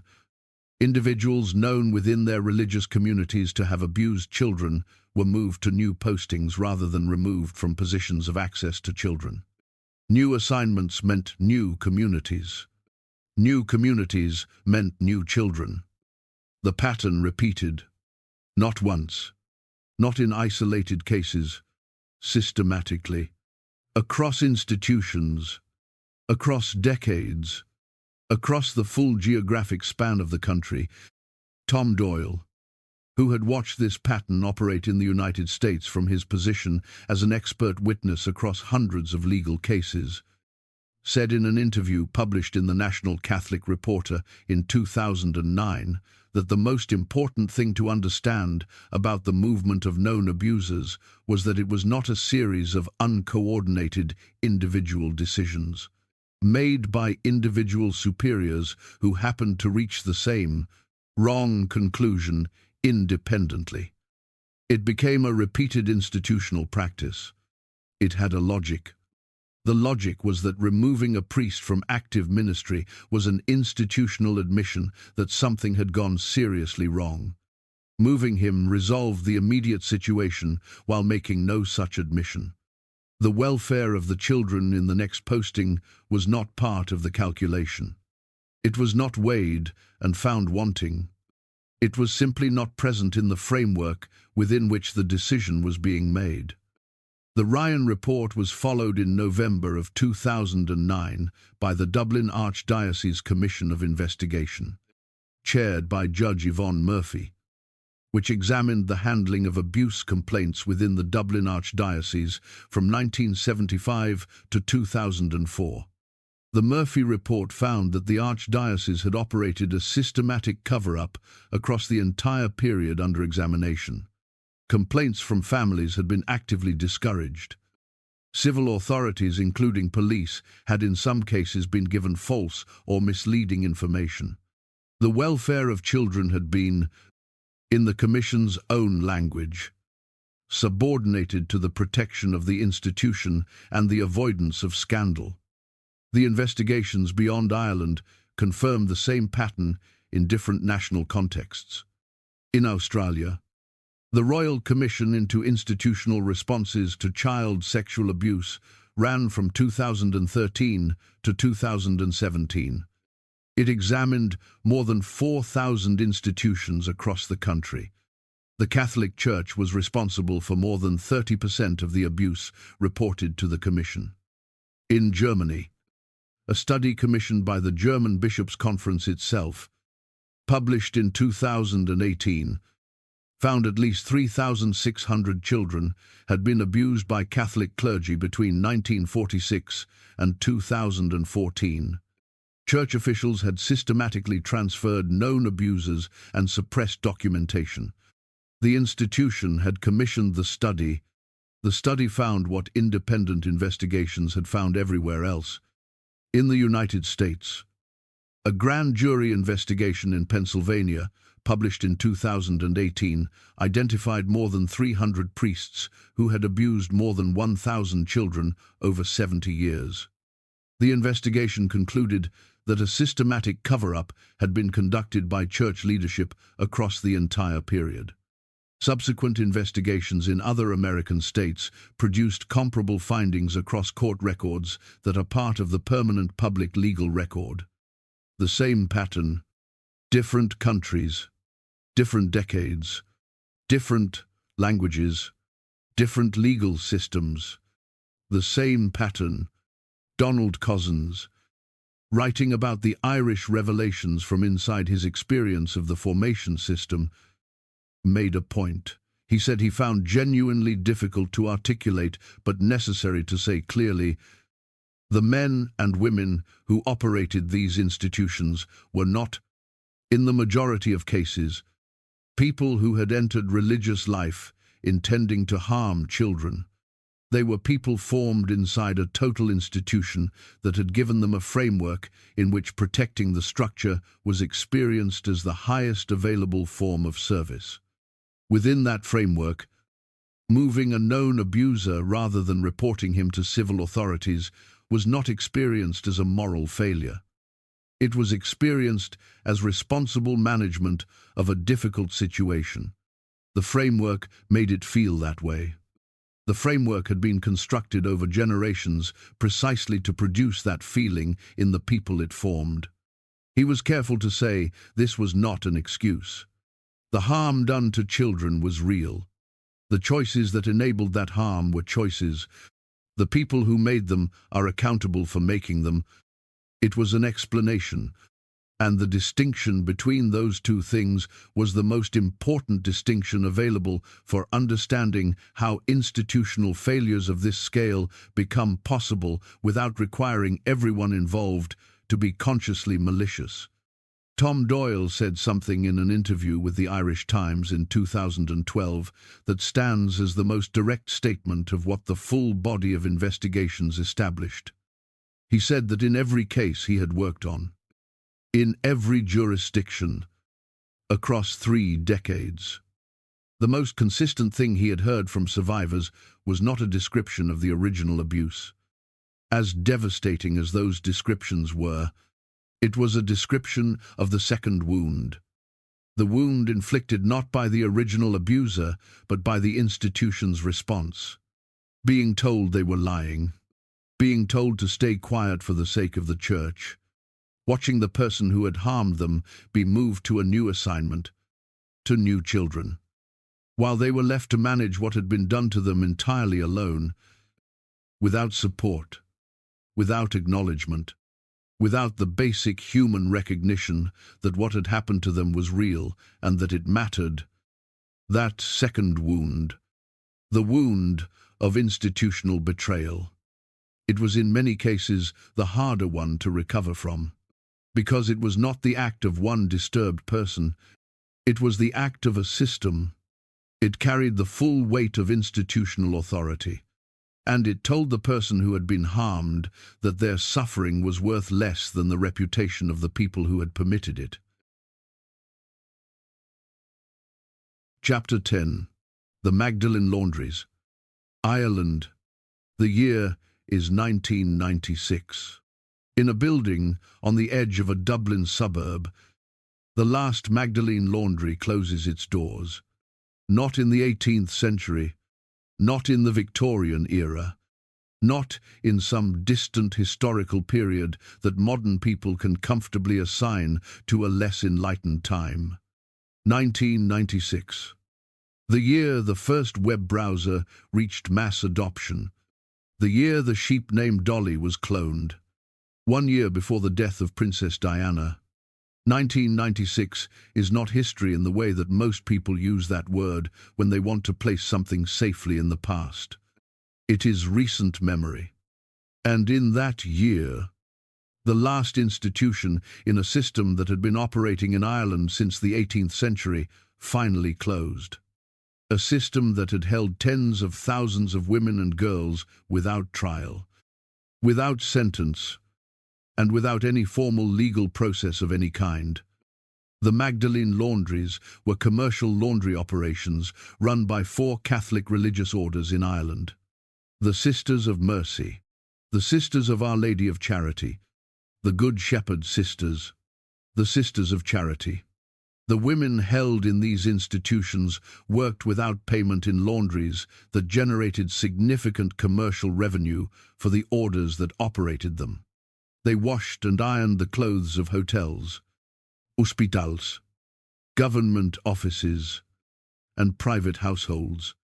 They worked long hours in conditions that survivors consistently describe as punishing, and they did this not because they had chosen to, and not because a court had sentenced them to labor, but because they had been placed there by someone with the authority to do so and had no legal mechanism by which they could leave. The testimony gathered by the McAleese Commission, published in 2013, included accounts from women across many different institutions. From that documented record, a composite account emerges of what entry into a Magdalene laundry looked like. A girl is sent to a laundry at the age of 16. Drawn from the kinds of experiences documented throughout the Commission's record, she is not told how long she will stay. She is given a new name by the sisters. The name her parents gave her is not used again for years. She works in a room that smells of bleach and steam. She irons sheets for hours each day. She does not know whether anyone outside knows exactly where she is. The weeks become months. The months accumulate without announcement. She is one of thousands. Her experience is in the record. The women and girls sent to the Magdalene Laundries included unmarried mothers, some of them teenagers, some of them the victims of rape or incest, sent by their families because an illegitimate pregnancy was a source of social shame that needed to be managed. They included women who had been sexually abused and were considered, within the moral framework of the time, to have been compromised by that abuse. They included women referred by courts for minor offenses. Women referred by their own families for behavior the families considered problematic. Women transferred directly from the industrial school system when they reached adulthood, moved from one institution to another without any intervening period of freedom. Some were held for months, some for years, some for decades. Some died inside. Some were buried in grounds attached to the institutions in graves that were not always marked with names.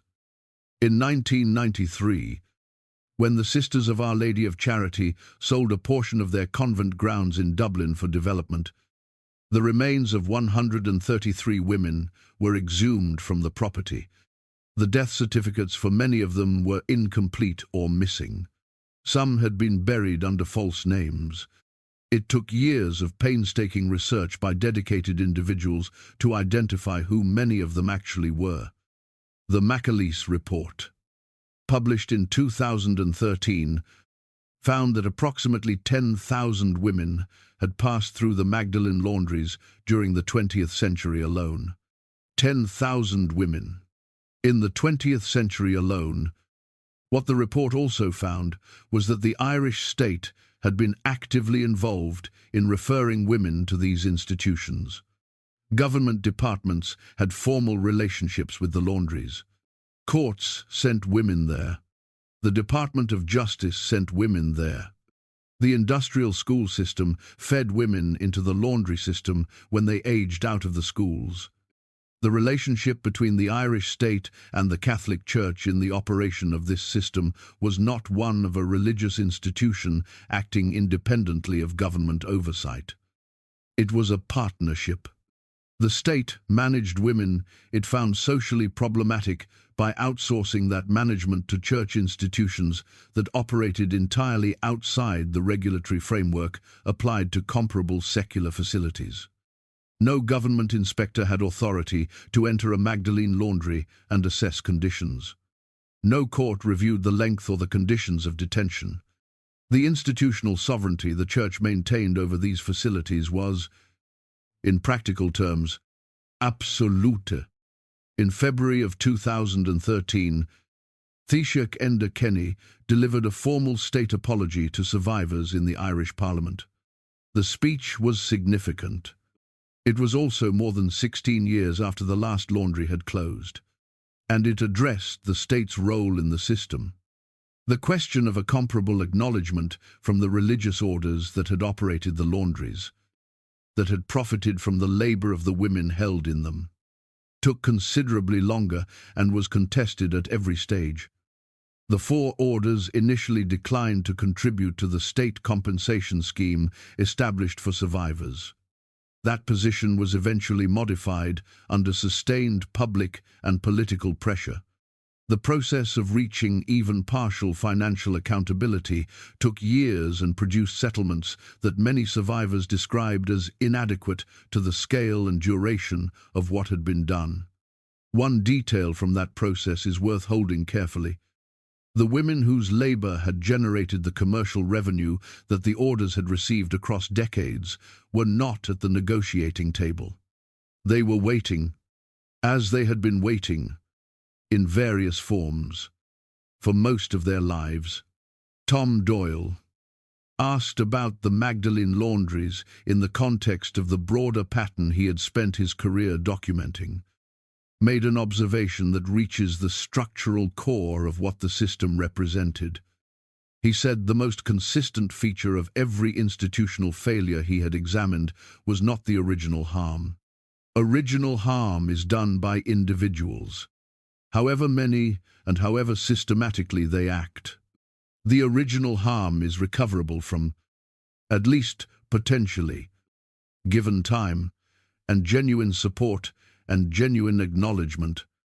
What is harder to recover from, he said, is the discovery that the harm was known, and that the people who knew it made a deliberate calculation that managing it was preferable to stopping it. The Magdalene laundry system operated in full view of the Irish state, in full view of the church hierarchy, and in full view of a society that collectively chose, generation after generation, not to ask the questions whose answers were already visible to anyone willing to look. That is not a story about monsters. It is a story about a system so normalized that the people within it had stopped registering it as a choice. The last laundry closed in 1996. The women who had been inside it were given back their names. Most of them never received anything else. The threads that run through this story do not break when a laundry closes or a report is published.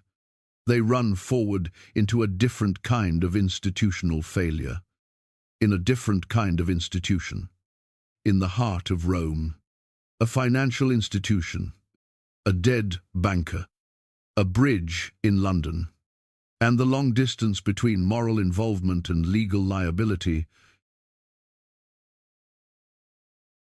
Chapter 11. God's Banker. London, the 18th of June, 1982. Early morning. A passerby crosses Blackfriars Bridge and looks over the railing. A man is hanging from the scaffolding beneath the bridge. His pockets and the lining of his clothing have been weighted with bricks and stones. He has been dead for several hours. The river moves beneath him in the early morning light. His name is Roberto Calvi. He is 62 years old.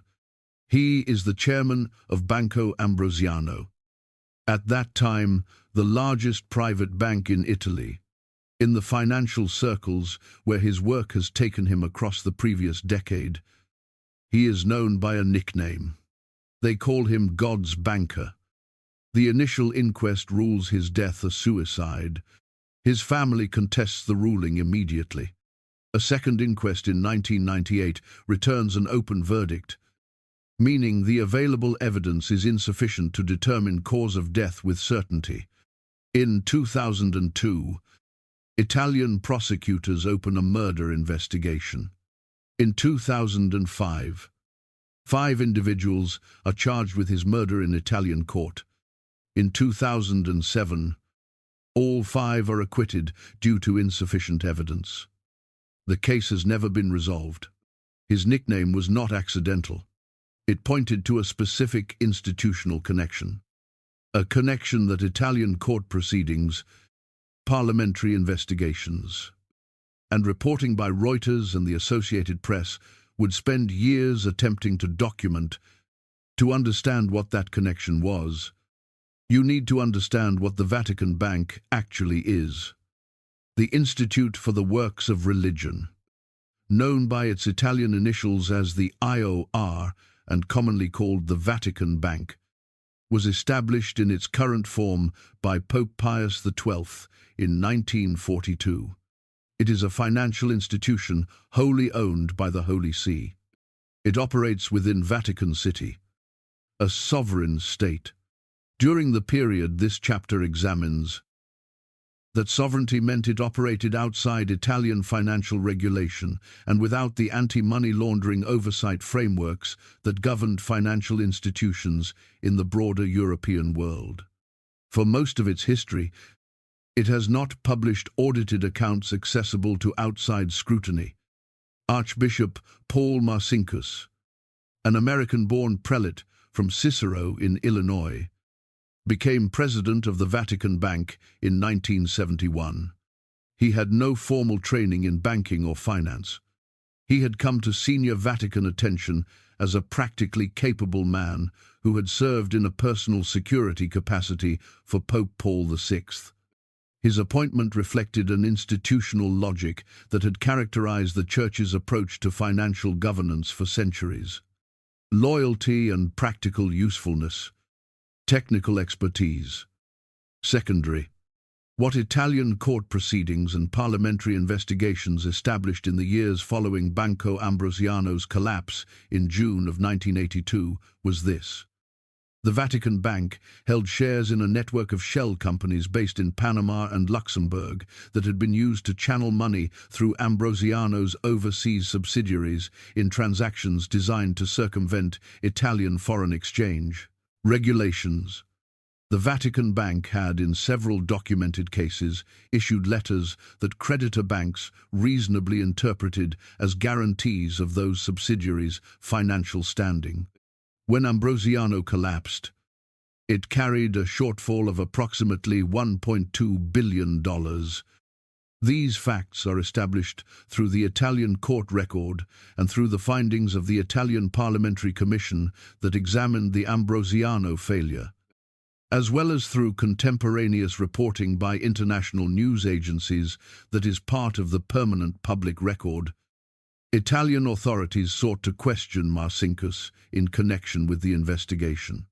He cited diplomatic immunity as a Vatican official and declined to appear before investigators. The Vatican upheld his claim of immunity. He was never formally questioned about his role in any of the transactions Italian investigators had documented. He retired eventually to Arizona. He died there in 2006. In 1984, the Vatican agreed to pay $244 million to the creditor banks of Banco Ambrosiano. The payment was made without admission of legal liability. The Vatican's official statement described it as recognition of moral involvement rather than legal obligation. Moral involvement, without legal liability. In the context of $1.2 billion in missing funds, court proceedings across multiple Italian jurisdictions, a dead banker found weighted under a London bridge, and a Vatican official who had claimed diplomatic immunity rather than answer investigators' questions. That phrase attracted significant attention from journalists and legal scholars at the time. It acknowledged enough to resolve the immediate financial demand. It admitted nothing that could serve as the basis for further accountability. Tom Doyle noted in his published writing that the Ambrosiano settlement illustrated a formula he had observed the institution apply across different domains and different decades. Pay enough to make the immediate problem go away. Admit nothing that creates accountability for the underlying conduct. Frame the payment as evidence of good faith rather than evidence of liability.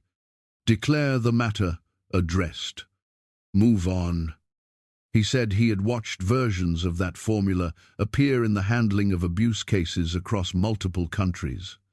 Different numbers, different victims, different institutional contexts, recognizably similar structure. The story did not end with Ambrosiano. In 2010, Italian regulators seized €23 million from a Vatican bank account held at a Rome bank in connection with a money laundering investigation.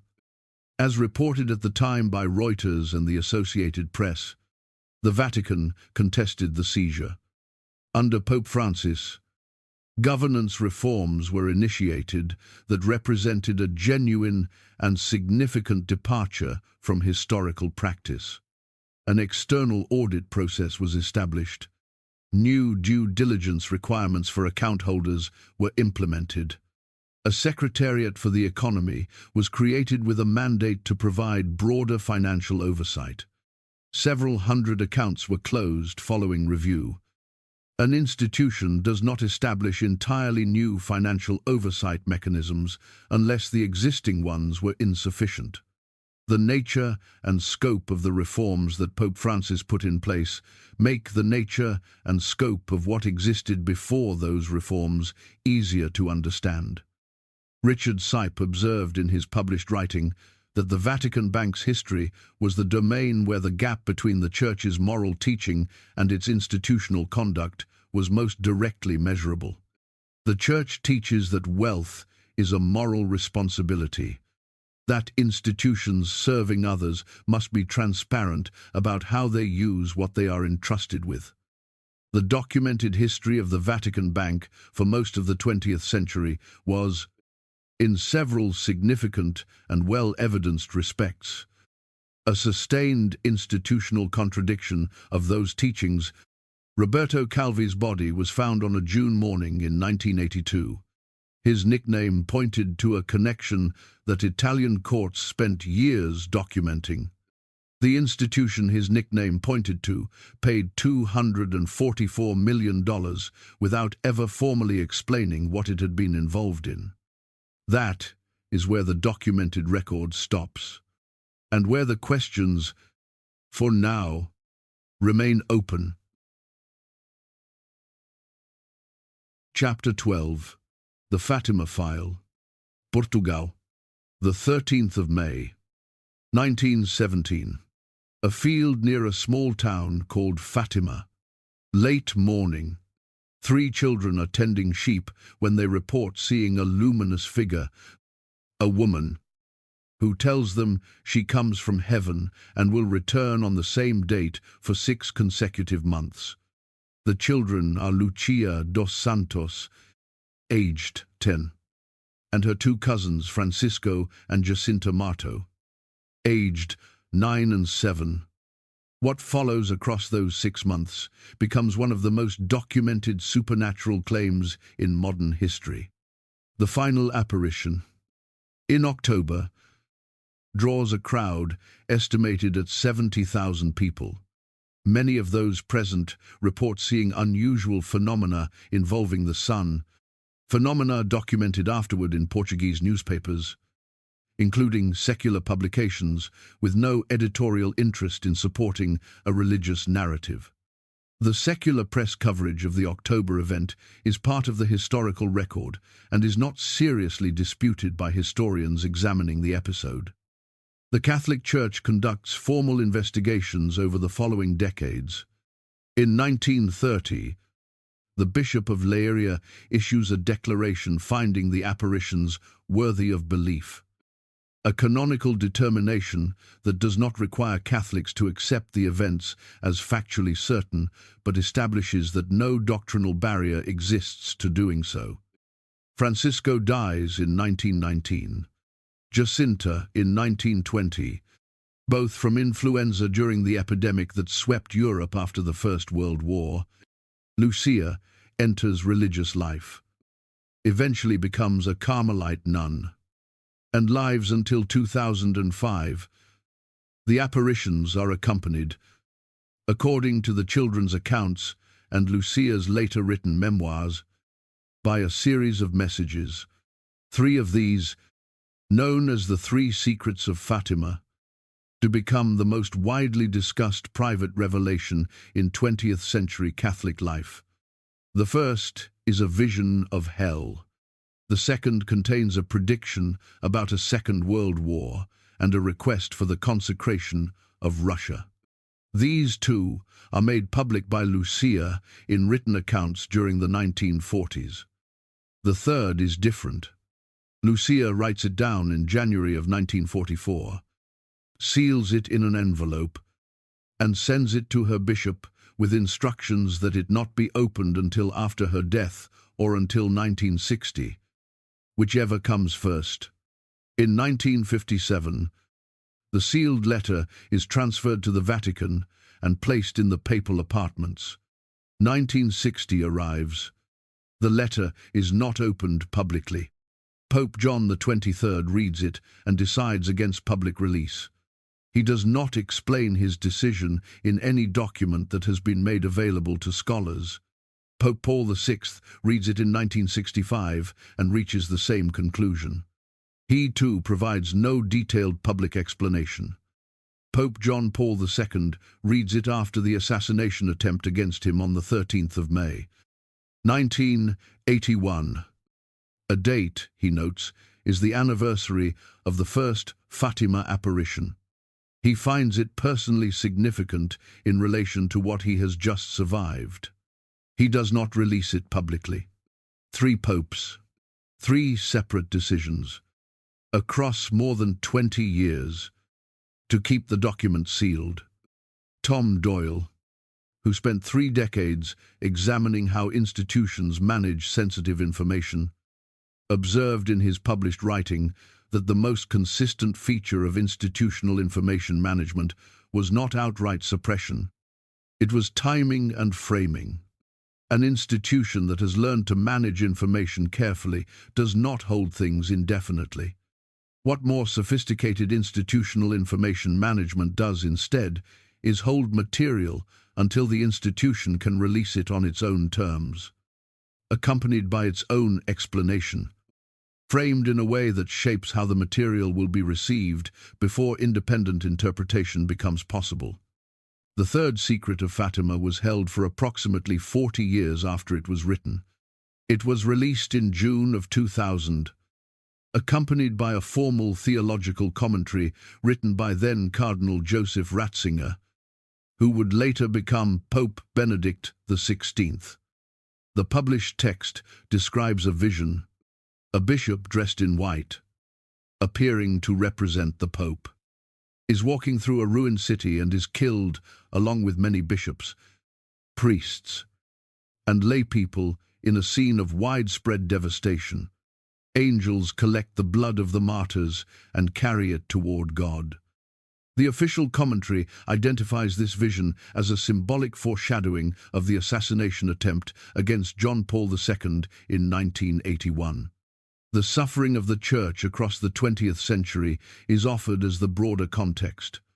This interpretation was accepted by many Catholics as complete and satisfying.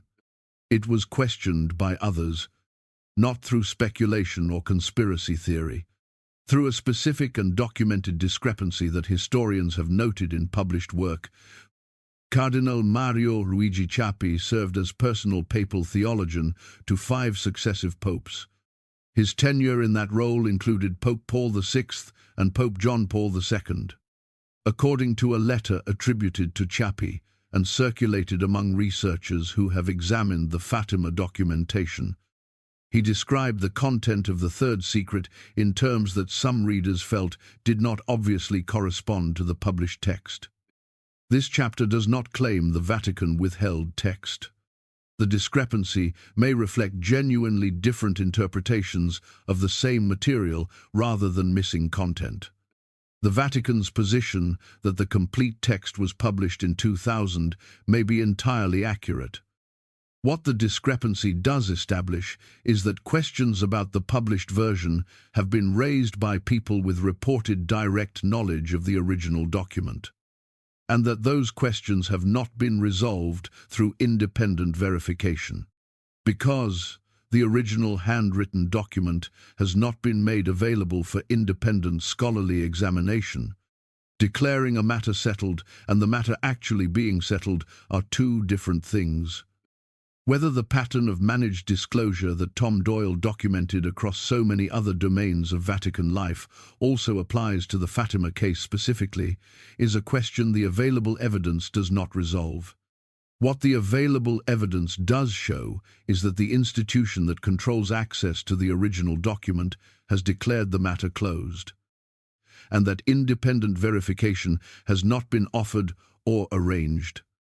Donald Cozzens observed that the Fatima handling reflected a broader institutional instinct. He had spent his career watching operate across every domain of church life. When confronted with material whose implications it could not fully control, the institution's instinct was not to share it openly and allow interpretation to develop freely. The instinct was to establish the authoritative interpretation before the material reached the public, and then to rely on institutional authority to make that interpretation the default position against which all alternatives had to argue uphill. Lucia dos Santos died in 2005. She was 97 years old. The original document she wrote in January of 1944 remains in the Vatican. The institution has declared the matter settled. Some of the people most directly affected are still not certain that it is. Chapter 13. The scholars they made wait.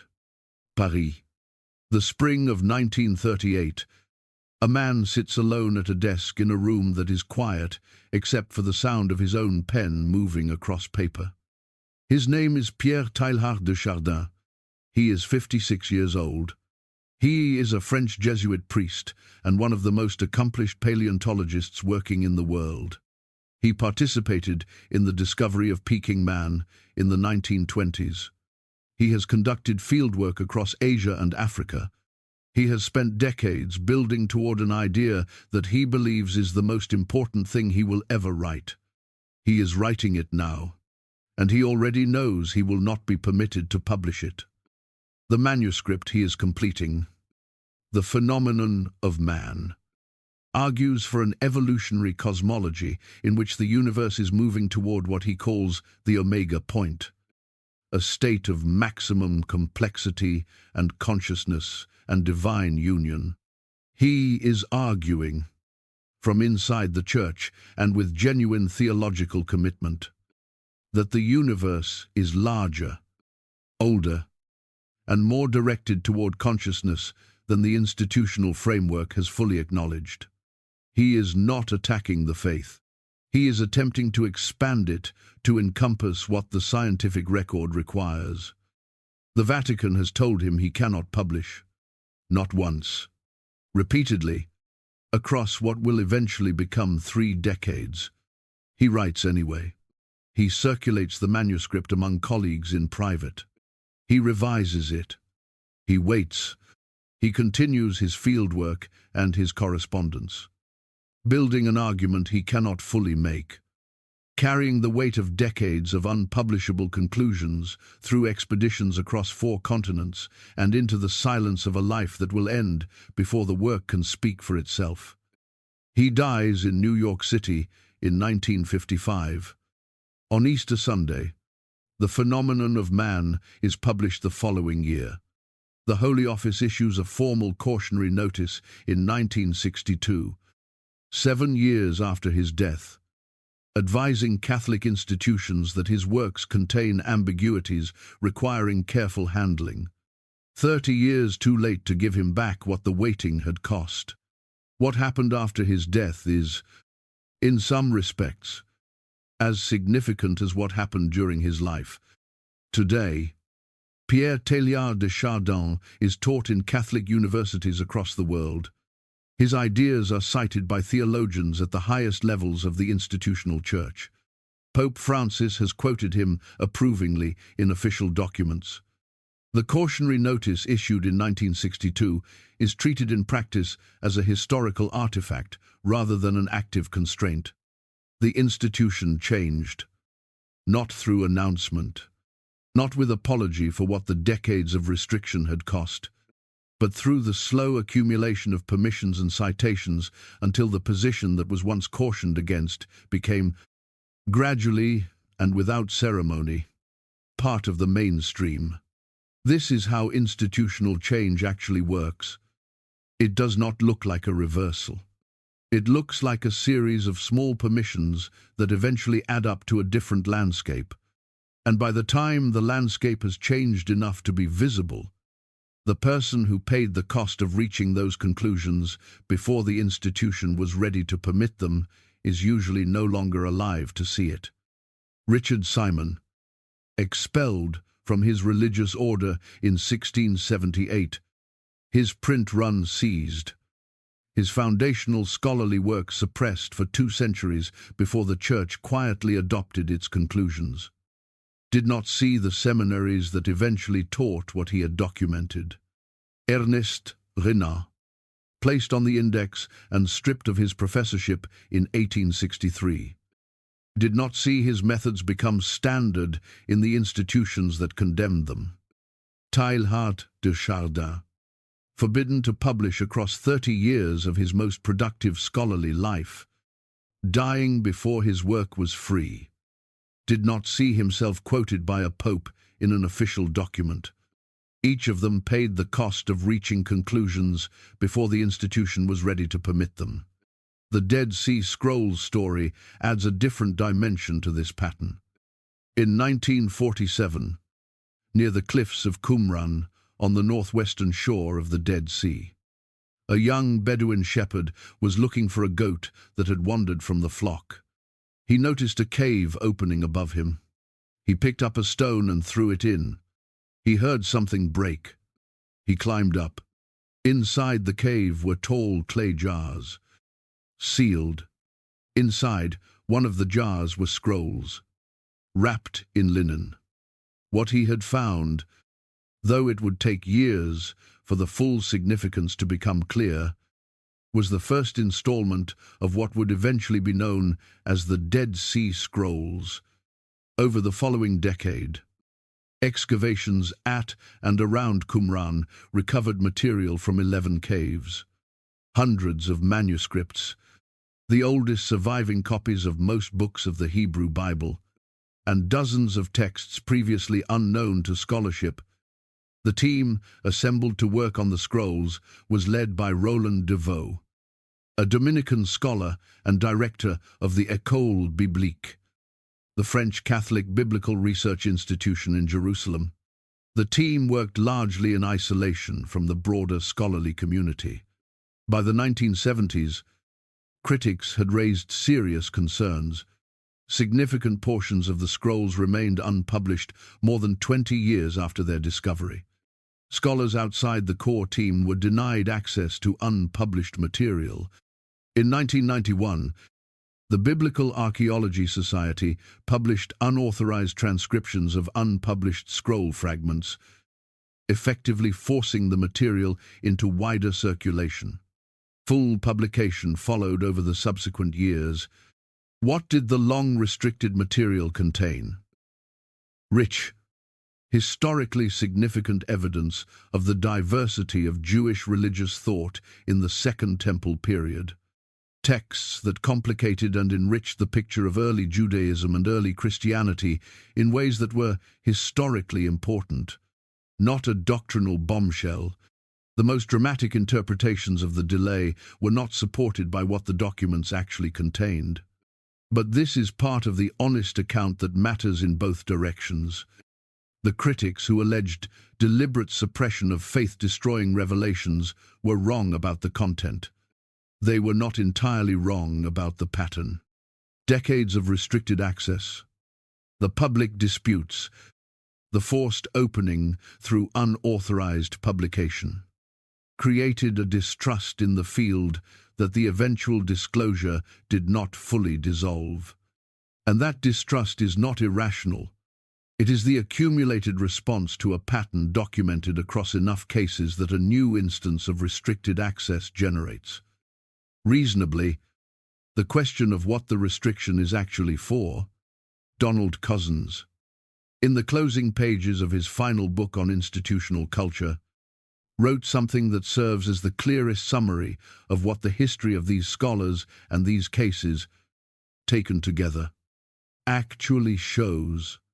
He said the most important thing to understand about institutional resistance to difficult knowledge is that it is almost never experienced by the people exercising it as resistance to knowledge. It is experienced as stewardship, as the responsible protection of something irreplaceable from conclusions that have not yet been sufficiently tested, sufficiently nuanced, sufficiently framed in ways that prevent misunderstanding. The steward and the censor are often the same person. The person being shaped by that decision is rarely in a position to know which one they are dealing with until the cost has already been paid. Chapter 14. What changed? What didn't? Rome. The present day. There is a researcher in the Vatican reading room today who was not there when this documentary began. She arrived 6 months ago from a university in Northern Europe. Her application took 8 months to process. Her credentials were verified. Her letters of recommendation were reviewed. The specific documents she wished to examine were identified and approved in advance. She works in near silence at an individual desk in a room where the temperature does not fluctuate and the light is controlled and consistent. She takes handwritten notes, Before she leaves each afternoon, those notes are reviewed by institutional staff. She is not complaining. This is the process she agreed to when she applied. She is, however, aware, in the particular way that anyone who has followed the full history of this institution becomes aware that the notes being reviewed are notes about the institution whose staff is reviewing them. That detail has not changed. Before we examine what has and has not changed, something needs to be said clearly and without qualification. The Catholic Church contains within its membership some of the most genuinely good people in the world. People of real faith and real compassion who have devoted their lives to others with a sincerity that deserves recognition and respect. People who have built schools and hospitals and fed the hungry and sat with the dying in every corner of the world.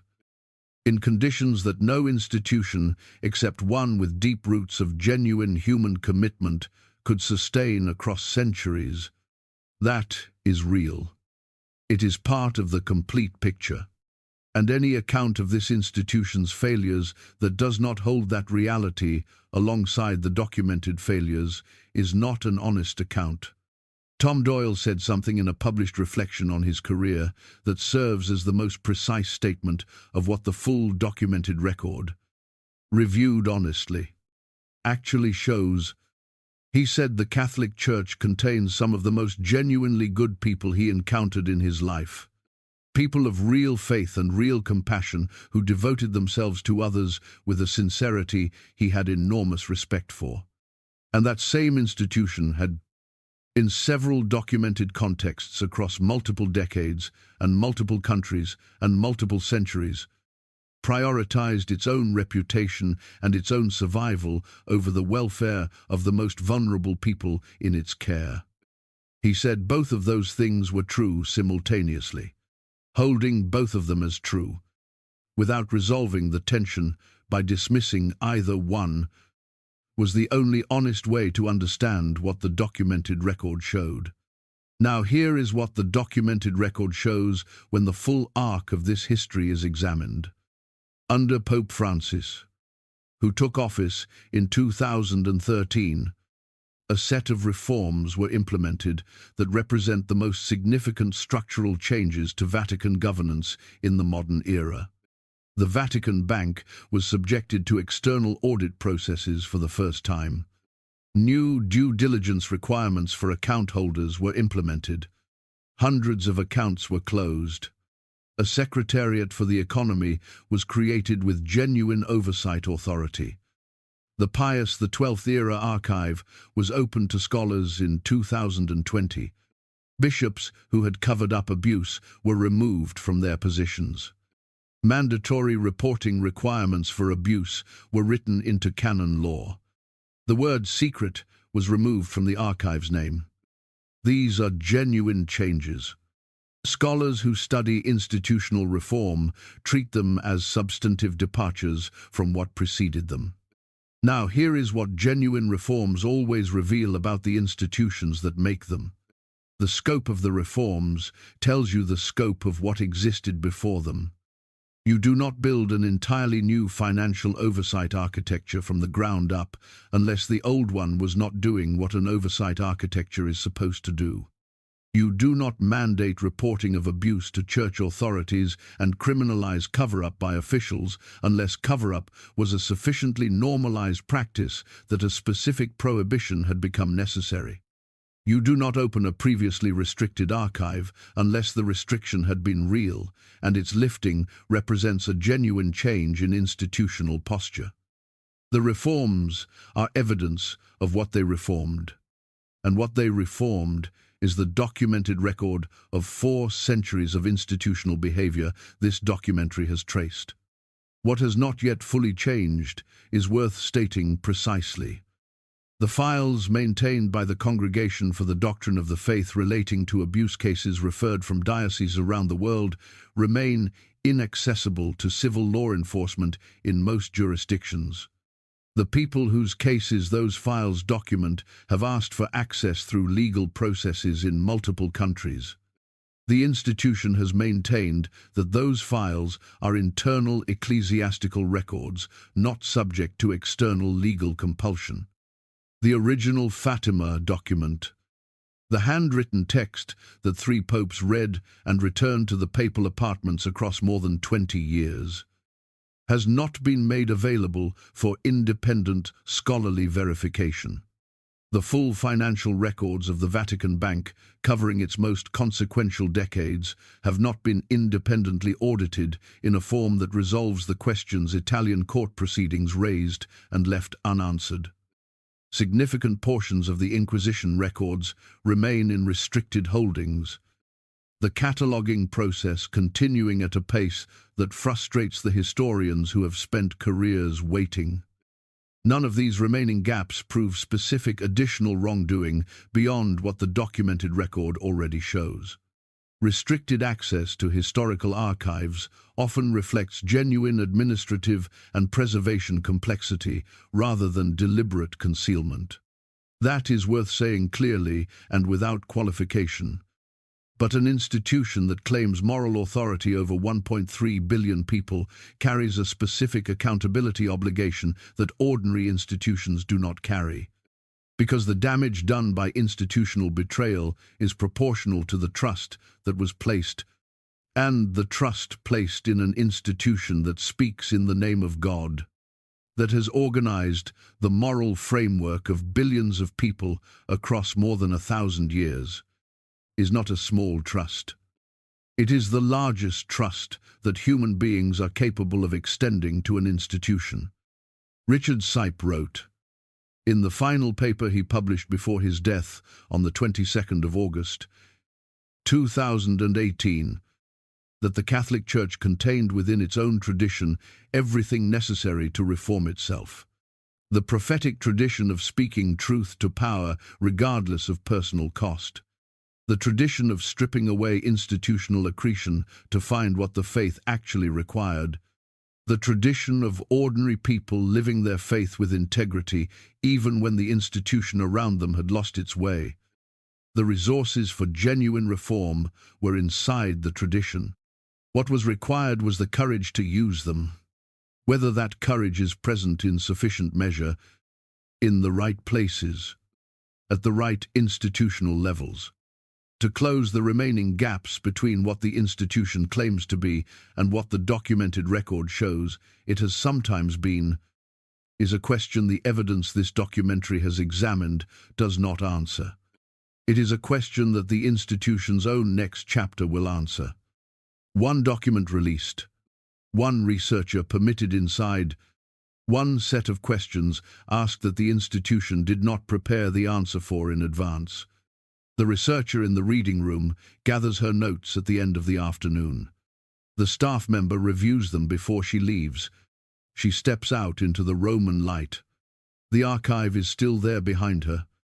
Most of what is inside it is exactly what it appears to be. The administrative record of a very old and very complex organization doing the ordinary work of institutional continuity across 12 centuries. But some of it is other things.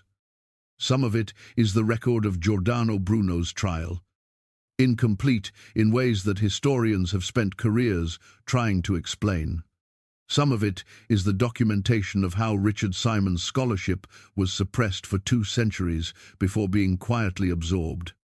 Some of it is the correspondence between Vatican officials and fascist governments that David Kertzer spent years retrieving from archives in Rome and Florence.